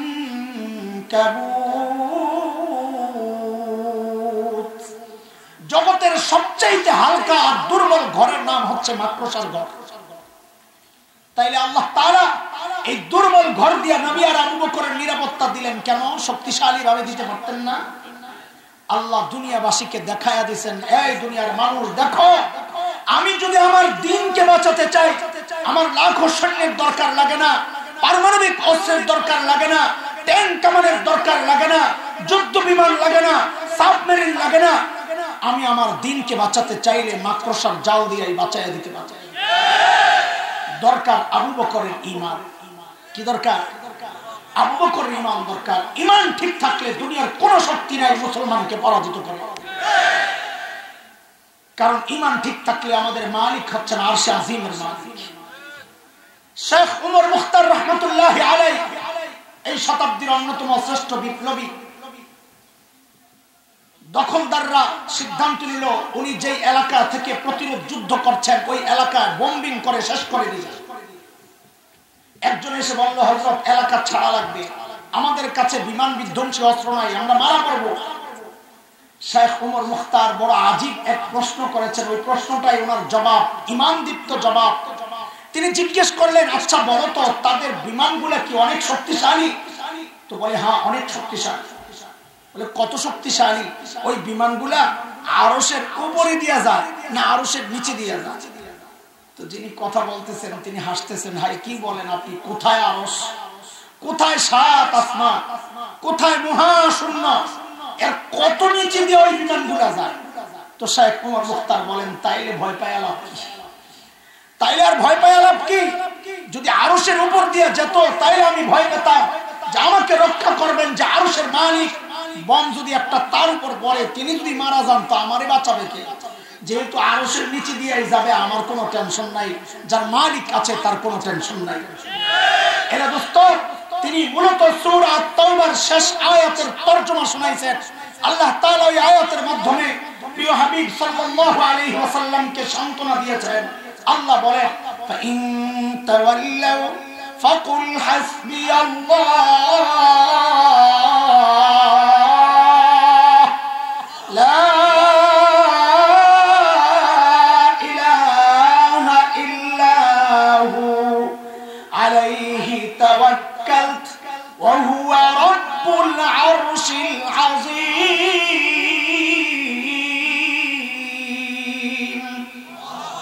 নবী আপনি জানায়া দেন, দুনিয়ার মানুষ যদি আপনাকে পিঠ দেখায় আপনি জানায়া দেন আমি আমার মালিকের উপর ভরসা করি, তোদের কোনো ভরসা আমার নাই, তিনি ছাড়া আমার কোনো মাবুদ নাই। তার ক্ষমতা জানো, তিনি আরশে আজিমের মালিক। এরে দোস্ত, এটাই হচ্ছে ইতিহাস। যার মালিক আরশে আজিমের মালিক, তাদের অস্ত্র থাকে না, তাদের শক্তি দুনিয়ার অত না থাকলেও তারা পরাজিত হয় না। এটাই ইতিহাস। ইতিহাসের পরিবর্তন হয় না। সূরা আহজাব আয়াত 62 মালিক বলেছেন, সুন্নাতাল্লাহিল্লাতী قد خلت من قبل ولن تجد لسنة الله تبديلا। আল্লাহর সিস্টেমের কোনো পরিবর্তন হয় না। আগে সিস্টেম যা ছিল এখনো তাই। আগের সিস্টেম ছিল, নমরুদের মালিক ছিল না, নমরুদ পরাজিত হয়েছে। ফিরাউনের মালিক ছিল না, ফিরাউন পরাজিত হয়েছে। ইব্রাহিম আলাইহিস সালামের মালিক ছিল, তিনি জয়ী হয়েছেন। মুসা আলাইহিস সালামের মালিক ছিল, তিনিও জয়ী হয়েছেন। বিলাল হাবশীদের মালিক ছিল, তারাও জয়ী হয়েছিলেন। আজকে যারা আমাদেরকে লাল চক্ষু দেখাও, ঘাড় মটকাতে চাও, হাত ভাঙতে চাও, স্পষ্ট করে জানাই দিতে চাই আমাদের মালিক আছে, আমাদের জয় সুনিশ্চিত। তোরা যতই লাভ চাপ দেখা, তোদের পরাজয় নিশ্চিত, পরাজয় নিশ্চিত, পরাজয় নিশ্চিত।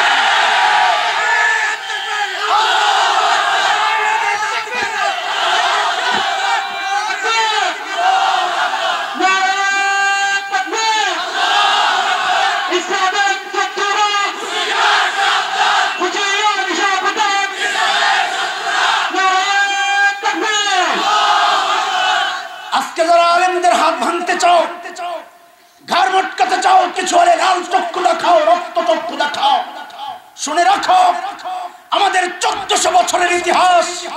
ওই লাল চক্ষুকে আমরা ভয় পাই না, আমরা ভয় পাই আমার রবকে। কথা বলেন ঠিক কিনা?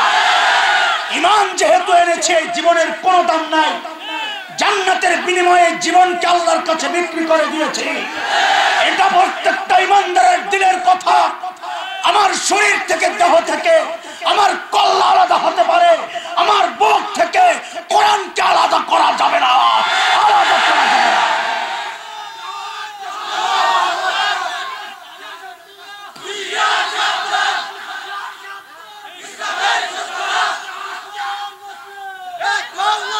আজকে আমার দেশের উপর শকুনের চোখ পড়েছে, শকুনের আনাগোনা পরিলক্ষিত হচ্ছে।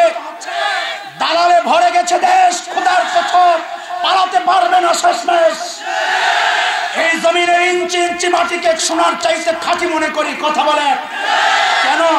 জমিনের নিচে গ্যাস হয়, তেল হয়, এই জন্যে ফসল হয়, এই জন্যে। আরে না, এই জমিনকে ভালোবাসি এই জন্যে, কারণ এই জমিন শাহজালালের জিহাদের সাক্ষী। এই জমিন হযরত হাফিজের চোখের পানির সাক্ষী। এই জমিন কারি ইব্রাহিমের জিকিরের সাক্ষী। এই জমিন আল্লামা আহমদ শফির আন্দোলনের সাক্ষী। কথা বলেন ঠিক? এই জমিনে ইঞ্চি ইঞ্চি মাটি রক্ষায়, মানচিত্র রক্ষায়, ঈমান রক্ষায় ৭১ একবার মুক্তিযুদ্ধ হয়েছে। দেশ রক্ষায়, ঈমান রক্ষায় যদি আরেকটি যুদ্ধের প্রয়োজন হয়, আবারও যুদ্ধ হবে, আবারও যুদ্ধ হবে।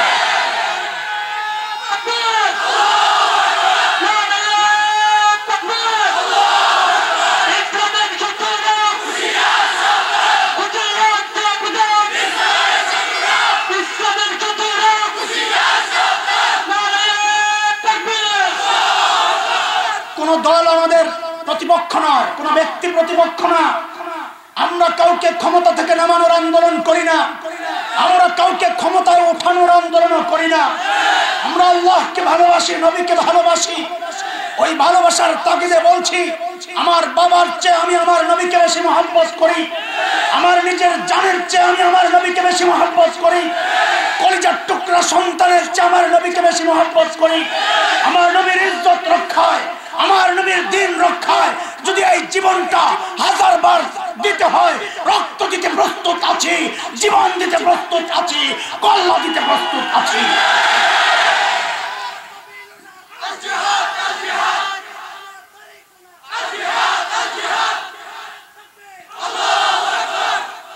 আল্লাহর হাবিব গুহার ভেতরে সাইয়েদনা আবু বকরের কোলে মাথা রেখে আরাম করতেছিলেন। নবী ঘুম থেকে উঠে দেখেন যে আবু বকরের চেহারার মধ্যে চিন্তার ছাপ। এটা দোস্ত একটু বুঝে নেন, আবু বকরের চিন্তা কার জন্য? নিজের জন্য না নবীর জন্য? আরে আবু বকররা কোনোদিন নিজের চিন্তা করেন না। আরে ছোট্ট আসমার কথাই শোনো না। আল্লাহর হাবিব আর আবু বকর যখন গুহায়, হযরত আসমা ছোট্ট 7-8 বছর বয়স, প্রত্যেক দিন বকরি চড়ানোর বাহানা দিয়া দিয়া কোরসায় করে করে খাবার নিয়ে দিয়ে আসতেন। কোন জায়গায়? সাউর গুহায়। এটা ধারে কাছে না, দুইটা গুহা, একটা গাড়ে হেরা, হেরা গুহা যেখানে ওহী আসছে, সাউর গুহা যেখানে নবী লুকাইছে। হেরা গুহা অনেক উঁচা, আমি উঠছি, ভিতরে ঢুকছি, কিন্তু সাউর গুহায় ওঠার জন্য কয়েকবার নিয়ত করছি, পাহাড়ের কিনারে যায় আর সাহস হয় না, এত উঁচা। উপরের মানুষগুলারে দেখা যায় যেন পিঁপড়ার লাইন, সাদা পিঁপড়ার লাইন। অথচ হযরতে আসমা প্রত্যেক দিন ওই জায়গায়। আর এখন তো পাহাড় কেটে কেটে সিঁড়ি তৈরি করা হয়েছে, তখন তো সিঁড়িও ছিল না, এক পাথর থেকে লাফ দিয়ে আরেক পাথর, আরেক পাথর, ওইভাবে। এই জন্য নবী মায়া করে হযরত আসমাকে ডাকতেন জাতুল মুতাকা, কুরসাওয়ালি, মায়া করে ডাকতেন। একদিন আল্লাহর হাবিব লক্ষ্য করলেন হযরত আসমার কপাল ফাটা। নবী জিজ্ঞেস করলেন, এ আসমা কই পড়ে গিয়েছিলা? হযরত আসমা বলেন, ইয়া রাসূলুল্লাহ, পড়ে যাই নাই, আসার সময় আবু জাহেলের হাতে পড়েছিলাম। আবু জাহেল আমাকে ধরে বলে, আসমা তোমার বাবার নবী কোথায় আছে তুমি জানো? বলো, নাইলে মেরে ফেলবো। আমি বলে দিলাম, আবু জাহেল, আমার বাবার নবী কোথায় আছেন আমি জানি, কিন্তু আমি বলবো না। ছোট্ট বাচ্চা, দেখে ইয়া রাসূলুল্লাহ এই কথা বলার সাথে সাথে আবু জাহেল আমাকে এমন একটা থাপ্পড় মারলো, আমি ছিটকে যায়া পাশের পাথরে পড়ে আমার কপালটা ফেটে গেছে। আমি যখন সোজা হয়ে দাঁড়াই, আবু জাহেল এসে আমার গলা টিপে ধরছে, বলে, আসমা এখনো সময় আছে, বলো নবী কোথায় আছে, না এলে তোমার গলা টিপে হত্যা করব। ইয়া রাসূলুল্লাহ, আমি আবু জাহেলকে জানায়া দিলাম, আবু জাহেল শুনেন, শুনেন, আপনি আমারে মারতে তো পারবেন, কিন্তু শুনে রাখেন, আমাকে আপনার হাওয়ালা করতে পারবো, কিন্তু আমার নবীকে আমি আপনার হাওয়ালা করব না। এটা তো প্রত্যেকটা আশিক রাসূলের প্রাণের কথা, কথা বল ঠিক কিনা? আমরা আমাদের জীবনকে নবীর ইজ্জত রক্ষায় হাওয়ালা তো করতে পারবো, কিন্তু আমার নবীর ইজ্জত কোন কুলাঙ্গারের কাছে হাওয়ালা করব না ইনশাআল্লাহ। রাজি আছি ইনশাআল্লাহ? বলো রাজি আছি ইনশাআল্লাহ। আল্লাহর হাবিব জিজ্ঞেস করলেন, আবু বকর আপনার চেহারা এত চিন্তা কেন, কিসের চিন্তা করতেছেন? সাইয়েদনা আবু বকর বলেন, ইয়া রাসূলুল্লাহ, ওই যে গুহার মুখের দিকে তাকায়া দেখেন, কাফেররা গুহার মুখের চারপাশে হাঁটতেছে। ইয়া রাসূলুল্লাহ, লাউ আন্না আহাদাহুম ইয়ানজুরু ইলা কদামাইহি, তাদের যে কেউ একজন যদি গুহার মুখ না খালি নিজেদের পায়ের দিকেও তাকায়, ওগো আল্লাহর হাবিব আমাদেরকে দেখে ফেলবেন। আল্লাহর রাসূল সান্ত্বনা দিচ্ছেন, এই আবু বকর, আপনি কি ভেবেছেন গুহার ভেতরে খালি আমি আর আপনি, আর কেউ নাই আমাদের সাথে? না আবু বকর, না, আপনি টেনশন করেন না, আমাদের সাথে আল্লাহ আছে। এই সান্ত্বনার কথাটা আল্লাহর এত পছন্দ হয়েছে, আল্লাহ তাআলা কোরআনুল কারীমের সূরা আত-তাওবার একটা আয়াতের টুকরা বানায়া নাযিল করে দিয়েছেন। মালিক বলেন, ইলহুমা ফিল গার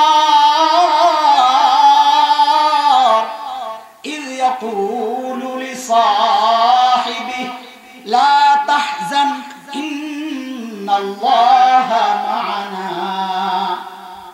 আল্লাহ বলেন, দুইজন যখন গুহায়, একজন যখন তার সঙ্গীকে বললেন, এ মুসলমান খেয়াল করেন, নবী যখন আবু বকরকে বললেন, আল্লাহ ওইটা বলেন নাই, আল্লাহ বলতেছেন ইয ইয়াকুলু লিসাহিবি, একজন যখন তার সাহাবীকে বললেন। মুহাক্কিকরা বলেন, দেখো দেখো দেখো, কারবার দেখো, আবু বকরের মর্যাদা দেখো। আল্লাহ তাআলা আবু বকর যে নবীর সাহাবী, আল্লাহ স্বীকৃতি দিয়ে দিয়েছেন, সুবহানাল্লাহ। এই জন্য আবু বকরের সাহাবিয়তকে কেউ অস্বীকার করলে কাফের হয়ে যাবে, কারণ সে কোরআনকে অস্বীকার করছে। বিষয় এটা না, ওমরের গোমর এই জায়গায় না, এটা একটা মর্যাদার দিক তুলে ধরলাম। ওমরের গোমর পরের জায়গায়। নবী বলেন, আবু বকর আপনি ঘাবড়ায়েন না, ইন্নাল্লাহা মা'ানা, আবু বকর আল্লাহ আমাদের সাথে আছেন। ওমর খাইছে রে, কি কারবার, নবীর সাথে আমার সম্পর্কের লেভেলটা কি, আবু বকরের লেভেল কি? ওমর চিন্তা করেন যে নবীর সাথে আমার সম্পর্কের লেভেলটা হচ্ছে, নবী বলেছেন, লাউ কানা বা'দি নাবিয়্যুন লাকানা উমর, আমার পর যদি কেউ নবী হতো তো কে হতো? বলেন বলেন, কে হতো? কি বোঝা যায়, এই হাদিস কি প্রমাণ করে? মর্যাদা বেশি কার, ওমরের না আবু বকরের? কার? ওমরের। নবী তো বলেন নাই আমার পর কেউ নবী হলে আবু বকর হতো, এটা তো বলেন নাই। কি বলছেন? আমার পর কেউ নবী হলে কে হতো? ওমর হতো। হায় আল্লাহ, এই হাদিস আমি যখন শুনি প্রথম আমারই তো মাথা ঘুরে গেছে, কিরে নবী আবু বকরের মর্যাদার চেয়ে ওমরকে বেশি মর্যাদা দিলেন। অথচ আহলুস সুন্নাহ ওয়াল জামাতের সবাই একমত, নবীদের পর গোটা মানব ইতিহাসের সর্বশ্রেষ্ঠ মানুষ হচ্ছেন আবু বকর। অথচ নবীর হাদিস প্রমাণ করে মর্যাদা বেশি কার? ওমরের। অনেকদিন এই প্রশ্ন আমারও মাথায় ঘুরে। আমাদের আকাবির আসলাফদের কিতাবের এই এক মজা, পড়লে বহু প্রশ্নের উত্তর এমনি বেরিয়ে যায়। হাকিমুল উম্মত মুজাদ্দিদ মিল্লাত হযরত মাওলানা আশরাফ আলী থানভী রাহমাতুল্লাহি আলাইহির মালফুজাতে এই জবাব আসছে যে না না, এই হাদিসও প্রমাণ করে মর্যাদা ওমরের না আবু বকরেরই বেশি। এই গুমর বুঝেছেন ওমর কি গুমর সেটা। নবী বলেন, ওমর আপনার সাথে আমার সম্পর্কের লেভেলটা হচ্ছে বাদিয়তের, আমি আগে আপনি। আর নবী কি বলেছেন? আমার পরে যদি কেউ নবী হতো তো কে হতো? না আমার সাথে সাথে। বলেন সাথে সাথে বলছেন না আগে আর পরে? আরে কথা তো বলেন, আগে আর নবী আগে ওমর। ওমর কয় সারা জিন্দেগি আমল কইরা নবীর কাছ থেকে স্বীকৃতি পাইলাম। নবী বলেন, ওমর আপনার সাথে আমার সম্পর্কটা হচ্ছে বাদিয়তের, আগে আর পরে। আমি আগে আর আপনি পরে। আর আবু বকর 3 দিন গুহায় থেকে কি মুকুট পায়া গেছে, নবী আবু বকরকে বলতেছেন, ও আবু বকর আপনার সাথে আমার সম্পর্কের লেভেলটা ওমরের মতো বাদিয়তের না, মানা মাইয়তের। আমি আগে আপনি পরে তা না, এটা ওমরের সাথে সম্পর্ক। আমি আগে ওমর পরে, কিন্তু আপনার সাথে সম্পর্ক মানা মাইয়তের পাশাপাশি, সাথে সাথে সাথে সাথে। ওমর কয় আমার বাদিয়তের মুকুট লাগবো না, আগে আর পরে মুকুট লাগবো না। আবু বকর আমার সারা জিন্দেগির আমল আপনি লয়ে যান, আমার ওই 3 দিন দিয়ে দেন। এই গোমর কি আবু বকর বুঝেন নাই? আগে তো বুঝায় আসছে আবু বকর মানুষ ব্যাকল না, সরল সোজা। সাইয়েদনা আবু বকর কি জবাব দিলেন? আরে আজ থেকে 10-12 বছর আগে আমাদের হাকিমুল ইসলাম কারি তৈয়ব রাহমাতুল্লাহি আলাইহির এক লেখা এই জবাবটা পাইয়া আমি সাথে সাথে ওয়াল্লাহি সাথে সাথে কেঁদে ফেলছি। আরে কি মানুষ আবু বকর, কি মানুষ আবু বকর। সাইয়েদনা আবু বকর জবাব দিচ্ছেন, ওমর আরে ভাই বলেন কি, আপনি কি বলেন? এই 3 দিন যদি আপনারে দিয়ে দেই তো আমার জীবনের পুঁজি আর থাকে কি? আর জীবনে করছি কি? আমার পুঁজি তো এই 3 দিন, আর নাই তো কিছু। হায় আল্লাহ, আবু বকর বলে জীবনে কিছু করতে পারে নাই, এই 3 দিনই বলে পুঁজি জীবনের। আর আমি আপনি ভাবতেছি জীবনে কত কিছু করছি, অথচ আবু বকর কি না করছেন নবীর জন্য, কি না করছেন, কি না করছেন। হিজরতের রাতে নবী খালি যায় দরজায় টোকা মারছেন। আরে আশিক রাসূলরা কাকে বলে দেখো, নবী খালি দরজায় টোকা মারছেন, সাথে সাথে দরজা খুলে গেছে। নবী তো অবাক হয়ে জিজ্ঞেস করেন, আবু বকর আপনি ঘুমান নাই? আপনি ঘুমান নাই? তা আবু বকর বলেন, ইয়া রাসূলুল্লাহ ওই যে 6 মাস আগে বলেছিলেন যে মক্কা ছাড়তে হবে, আমাকে সাথে থাকতে হবে, ইয়া রাসূলুল্লাহ এরপর থেকে আজ পর্যন্ত কোনোদিন এই পিঠকে বিছানার সাথে লাগাইলেন। তাহলে ঘুমান নাই?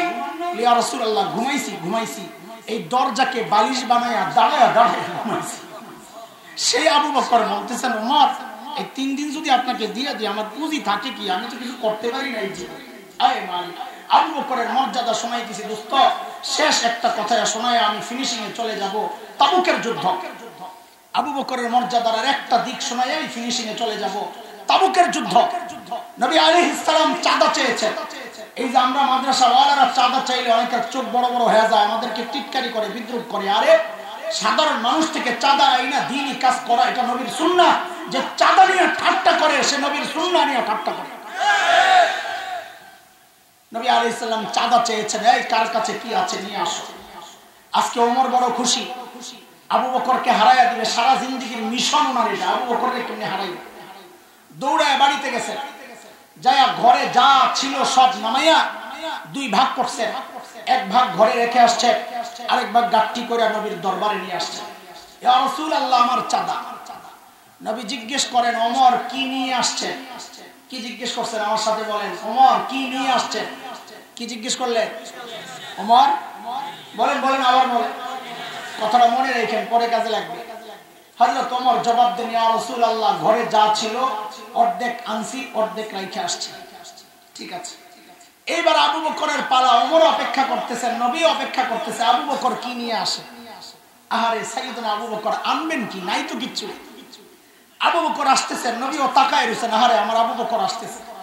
ওমরও তাকায় আছে। আমার কাছে লাগে ওমরের ভিতরে ভিতরে একটা অবস্থা তৈরি হয়েছে যে আজকে একটা স্লোগান হবে, জিতিল রে জিতিল, ওমর জিতিল। এটা ভাবলে হাই হাই।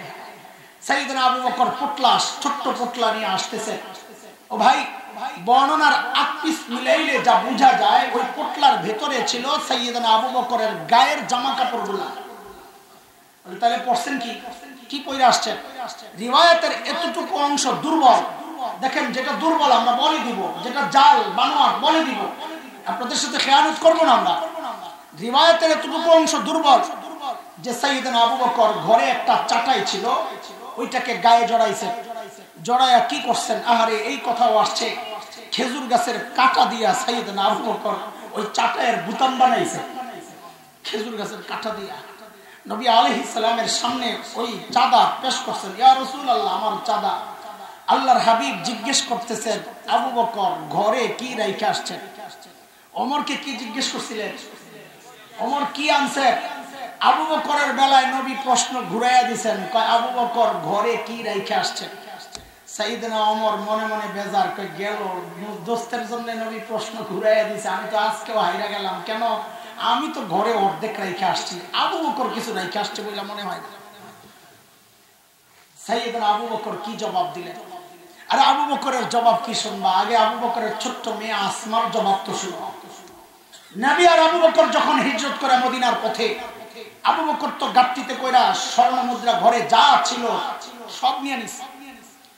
আবু বকরের বাবা হযরতে আবু কুহাফা রাদিয়াল্লাহু আনহু তখনও মুসলমান হন নাই, তিনি মক্কা বিজয়ের দিন মুসলমান হয়েছেন। তো আবু কুহাফা আবু বকরের উপর মহা খেপা, ছেলে মুসলমান হয়ে গেছে, বাড়িতে আসে না, খোঁজ খবর লয় না। কিন্তু আবু বকর যে চলে গেছে, এখন তো নাতিপুতির জন্য মায়া তো লাগতেছে। বড় ছেলে আব্দুর রহমান, তিনিও তো মুসলমান হন নাই, তো এই বাচ্চাদের খবর লয় কে? তো দাদা তো এই জন্য খবর নিতে আসছে। আবু বকরের ঘরে আইসা হযরত আসমাকে ডাক দিয়া আবু কুহাফা জিজ্ঞেস করতেছেন, দাদু ভাই, বাবা তো মনে হয় ঘরে কিচ্ছু রাইখা যায় নাই, আম্মুকে জিজ্ঞেস করো না একটু কি লাগবে? দাদু ভাই দিয়ে যাই, কি লাগবে জিজ্ঞেস করো। হযরত আসমা কি জবাব দিলেন, ছোট্ট বাচ্চা, আরে কি পরিবার এটা। হযরত আসমা জবাব দিচ্ছেন, দাদু ভাই আপনি কোনো টেনশন করেন না, আব্বা ঘরে যথেষ্ট পরিমাণ রেখে গেছে, আব্বা ঘরে যথেষ্ট পরিমাণ রেখে গেছে।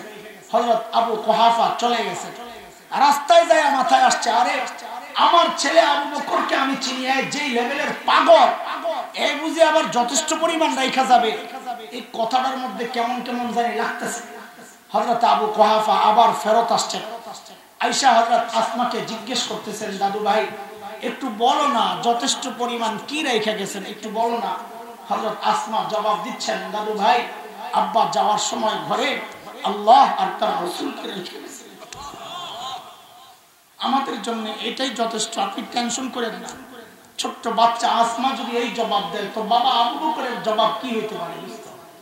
সাইয়েদনা আবু বকর জবাব দিচ্ছেন, ইয়া রাসূলুল্লাহ, ওই যে ঘরের বেড়াগুলো খেজুর পাতার বেড়া, ওগো আল্লাহর হাবিব, আসার সময় বেড়াগুলারে থাপড়ায়া থাপড়ায়া আসছি, কেন? মাঝে মধ্যে সুই গেঁথে রাখতাম, সুই যেন একটা সুই পর্যন্ত ঘরে থেকে না যায়, ওই সুইটা যেন আমার কোন মুজাহিদ ভাইয়ের কাজে আসে। ওগো আল্লাহর হাবিব, আসার সময় ঘরে একটা সুই রেখে আসি নাই, কেবল আল্লাহ আর তার রাসূলকে রেখে আসছি।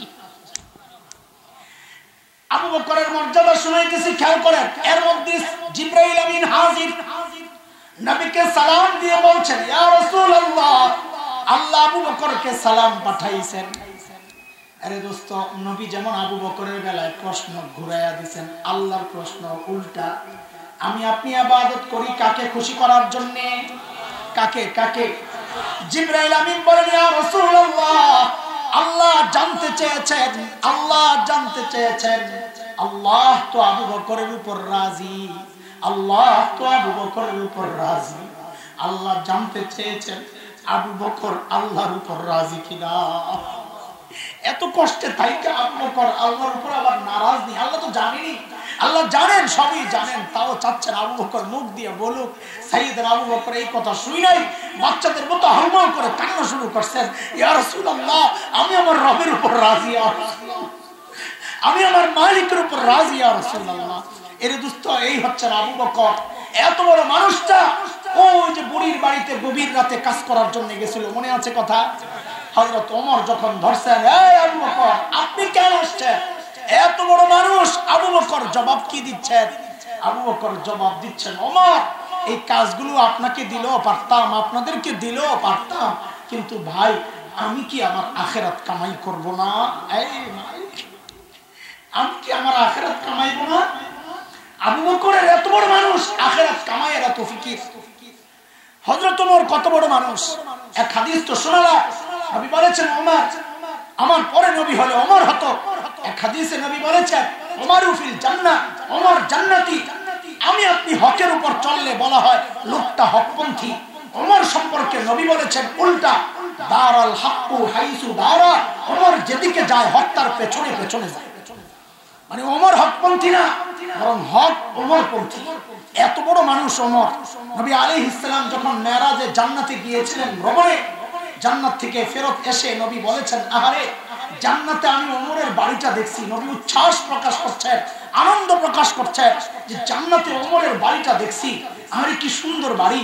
আমার দিল চাইছিল একটু বাড়ির ভিতরে ঢুকি, কিন্তু ওমরের যে গায়রত, ওমরের যে আত্মমর্যাদা বোধ, প্রেস্টিজ, অনুমতি ছাড়া তো ঢোকা যায় না কারো ঘরে। কোরআনের নির্দেশনা, সূরা নূর, ইয়া আইয়ুহাল্লাযীনা আমানু লা তাদখুলু বুয়ুতান গায়রা বুয়ুতিকুম হাত্তা তাস্তানিসু ওয়া তুসাল্লিমু আলা আহলিহা। কারো ঘরে তো অনুমতি ছাড়া ঢোকা নিষেধ। ওমর যদি ঢুকলে মাইন্ড করে, এই জন্য আমি ঢুকি নাই। হযরত ওমর বাচ্চাদের মতো কান্না শুরু করছেন, আবি কাবিলতু ইয়া রাসূলুল্লাহ, আপনার সাথে আমাদের আমার আত্মমর্যাদা বোধ, আপনি একটু ঢুকলেন না কেন ইয়া রাসূলুল্লাহ, একটু ঢুকলেন না কেন? এত বড় মানুষ ওমর, অথচ আখিরাতের ফিকিরের কি অবস্থা, আখিরাতের চিন্তা কিভাবে করেছেন। আয় হায়, আবু লুলু মাজুসির ছেলে ফজরের নামাজের সময় বিষাক্ত খঞ্জর দিয়ে হযরত ওমরের পেটে যখন চালায়, হযরত ওমরের নাড়ি বুড়ি বের হয়ে গেছে। কাপড় দিয়ে পেঁচায়া হযরত ওমরকে শোয়া দেওয়া হয়েছে মসজিদে নববীর ফ্লোরে। হযরত ওমর বেহুশ, একজনের কোলে মাথা। হঠাৎ একটু হুশ ফিরছে হযরত ওমরের, নামাজের খবর নিছে। ওই কঠিন মুহূর্ত দরজার কাছে এক যুবক দাঁড়ায় আছে কাপড় টাকনোর নিচে। ওই মুহূর্ত ডাক দিছেন, এই কাপড় উপরে ওঠাও। দিনের ব্যাপারে হয়তো ওমর কত সিরিয়াস ছিলেন। ওই মানুষটা অর্ধ জাহান যিনি শাসন করেছেন, জান্নাতের সুসংবাদ পাওয়া মানুষ, ওই অবস্থায় ওই কোল থেকে মাথাটাকে নামায়া মসজিদে নববীর ফ্লোরে নিয়ে রাখছেন মাথাটা। কেন? এই মসজিদে নববীর ফ্লোর কি পাকা ছিল, টাইলস করা ছিল, মোজাইক করা ছিল? আরে বলেন না, কি ছিল? মাটি। মাটি। এত বড় মানুষ ওমর মাথাটা নিয়ে মাটির উপর রাখছেন, গালগুলাকে মাটির সাথে হযরত ওমর এইভাবে ঘষতেছেন আর কাঁদতেছেন, ঘষতেছেন আর কাঁদতেছেন আর বলতেছেন, ওয়াইলুল লাকা ইয়া ওমর ইন লাম ইয়াগফির লাকা রাব্বুক। ওমর, তোমার রব যদি তোমাকে ক্ষমা না করে, ওমর তোমার জন্য ভয়ঙ্কর বিপদ কিন্তু অপেক্ষা করতেছে। এত বড় মানুষ ওমরের, আখিরাতের এইরকম ফিকির। সাইয়েদনা আবু বকর এত বড় মানুষ, অথচ আখিরাতের ফিকিরের কি অবস্থা ছিল। সাইয়েদনা আবু বকর দূরে নির্জনে চলে যেতেন, একা একা চিৎকার করে করে কাঁদতেন আর নিজেকে ধিক্কার দিয়ে দিয়ে বলতেন, ইবনা আবি কুহাফা, এই আবু কুহাফার বেটা, তুই মানুষ কেন হইলি রে? তুই মানুষ কেন হইলি? এখন আল্লাহর সামনে তুই কেমনে দাঁড়াবি, কেমনে হিসাব দিবি? গাছের কাছে যায় যায় হযরত আবু বকর কাঁদতেন আর বলতেন, ইয়া লাইতানি কুনতু বারাকা, আমি মানুষ না হয়ে যদি গাছের ডালপালা হইতাম, পাতা হইতাম, তাই আল্লাহর সামনে আমাকে দাঁড়াইতে হতো না। এত বড় মানুষ আবু বকরের, আখিরাতের এইরকম ফিকির, ওমরের এইরকম ফিকির। আরে এইরকম ফিকির তো হওয়ার কথা ছিল আমার মতো জালিমের। অথচ আমাদের কারো চেহারার দিকে তাকাইলে মনে হয় না যে আমাদের আখিরাতের কোনো চিন্তা আছে, আমাদের মৃত্যুর কোনো ভয় আছে। কেন রে ভাই, তোমাকে আর আমাকে কে গ্যারান্টি দিল যে আমাদের মৃত্যু যন্ত্রণা হবে না? ওমর তো গ্যারান্টি পাওয়া মানুষ, আবু বকর তো গ্যারান্টি পাওয়া মানুষ। আমাকে তোমাকে কে গ্যারান্টি দিছে যে আমাদের কবরের আযাব হবে না? কে গ্যারান্টি দিছে বলো? ওমর তো গ্যারান্টি পাইছে ওমর ফিল জান্নাহ, আবু বকর তো গ্যারান্টি পাইছে। আমাকে তোমাকে কে গ্যারান্টি দিছে যে আমাদের আসরের পেরেশানি হবে না, আমাদের কবরের আযাব হবে না, আমরা জাহান্নামে যাব না, জান্নাত পাওয়া যাব? কে গ্যারান্টি দিল বলো? চুল পাইকা সাদা হয়ে গেছে, গুনাহ ছাড়তে পারি না। দাড়ি পাইকা সাদা হয়ে গেছে, গুনাহ ছাড়তে পারি না। অথচ মালিক ডেকে ডেকে বলতেছেন, আলাম ইয়ানিল্লাযীনা আমানু আন তাখশা কুলুবুহুম লিযিকরিল্লাহ। আল্লাহর ভয়ে কলিজা কাঁপা ওঠার সময় কি এখনো হয় নাই? তুমি কি ভাবতেছো তোমার মৃত্যু অনেক দেরি, প্রস্তুতি নিবা? আরে কে জানে এই মজলিসে এমন মানুষও আছে যার কাফনের কাপড় দোকানে চলে আসছে। এমন তো হইতে পারে কালকে খবর পাইতে পারো এই যে বয়ান করছে মাওলানা হাসান জামিল তো দুনিয়ায় নাই, এই খবরও তো আসতে পারে। কেন এতটা উদাসীন হয়ে গেলাম? কেন এতটা উদাসীন হয়ে গেলাম? দুনিয়ার সবাই আমার টাইমের ভাগ পায়, ফেসবুক ভাগ পায়, ইউটিউব ভাগ পায়, খেলোয়াড়রা ভাগ পায়, বিবি বাচ্চা বন্ধু ভাগ পায়, শুধু ভাগ পায় না মালিক, শুধু ভাগ পায় না মালিক। অথচ একটা গাছ দাঁড়ায় আছে, তোমার কাছে মনে হয় আরে না গাছটা দাঁড়ায় নাই, দাঁড়ায় গাছটা তাসবিহ করতেছে মালিকের। কুকুর দেখলে তুমি তাড়ায়া দাও, তোমার খবর নাই কুকুরটা রুকুর হালতে মালিকের তাসবিহ করতেছে। সাপ বিচ্ছু পায়ে দিলে মেরে ফেলো, হ্যাঁ পিঁপড়া গুলো পায়ে দিলে মেরে ফেলো, তোমার খবর নাই এই সাপ বিচ্ছু পিঁপড়া গুলা সাজদার হালতে মালিকের তাসবিহ করতেছে। পড়ি না আমি আর তুমি পড়ি না, অথচ মালিক কত কত নিয়ামত দিয়ে আমার সাজায় রাখছে। এই জন্য দোস্ত মালিক বড় মায়া করে ডাক দিতেছেন, রে আমার বান্দা সেই দিন যেন কামতে না হয়, ইয়া লাইতানি কদ্দামতু লিহায়াতি, আমার এই জীবনের জন্য যদি কিছু আমল আগের থেকে পাঠাইতাম, প্রস্তুতি যদি নিতাম, তাই আর আমার আফসোস করা লাগতো না। ওই কান্না যেন কামতে না হয়। মালিক আমাকে আপনাকে ডেকে ডেকে বলতেছেন, ইয়া আইয়ুহাল্লাযীনা আমানুত্তাকুল্লাহ ওয়াল তানজুর নাফসুম মা কদ্দামাত লিগাদিন ওয়াত্তাকুল্লাহ। প্রত্যেকটা মানুষের উচিত আখিরাত নিয়ে চিন্তা করা যে হ্যাঁ আমি আমার মালিকের সামনে কেমনে দাঁড়াবো, কি নিয়ে দাঁড়াবো, আমার পুঁজি কি। ভাই তোমাদের হালত তো আমার জানা নাই, আমার নিজের হালত আমার জানা। এই মুহূর্তে মালিক যদি বলে তোকে ডাকতে চাই, আমি বলবো মালিক আমি তো প্রস্তুত না, আমি তো প্রস্তুত না। গুনার বোঝা নেকি দেখানোর মতো কিচ্ছু নাই। আমল কয়টা করি তাও তো রিয়া আর ভেজালে ভরা। মুহতারাম হাজরিন, আমাকে চলে যেতে হবে, বিদায় নিতে হবে, না হয় আরো কিছু সময় আপনাদের সাথে কাটাতাম। আল্লাহ তাআলা যেন আপনাদের খেদমত করার জন্য বারবার আসার তৌফিক দেন, দোয়া চাই। আল্লাহ তাআলা যেন আমাকেও আখিরাতের প্রস্তুতি নেওয়ার তৌফিক দেন। আমিও মুসাফির, আপনাদের জন্য দোয়া করি আল্লাহ আপনাদেরকেও আখিরাতের প্রস্তুতি নেওয়ার তৌফিক দান করেন। আমিন আমিন ওয়া আখিরু দাওয়ানা আলহামদুলিল্লাহ।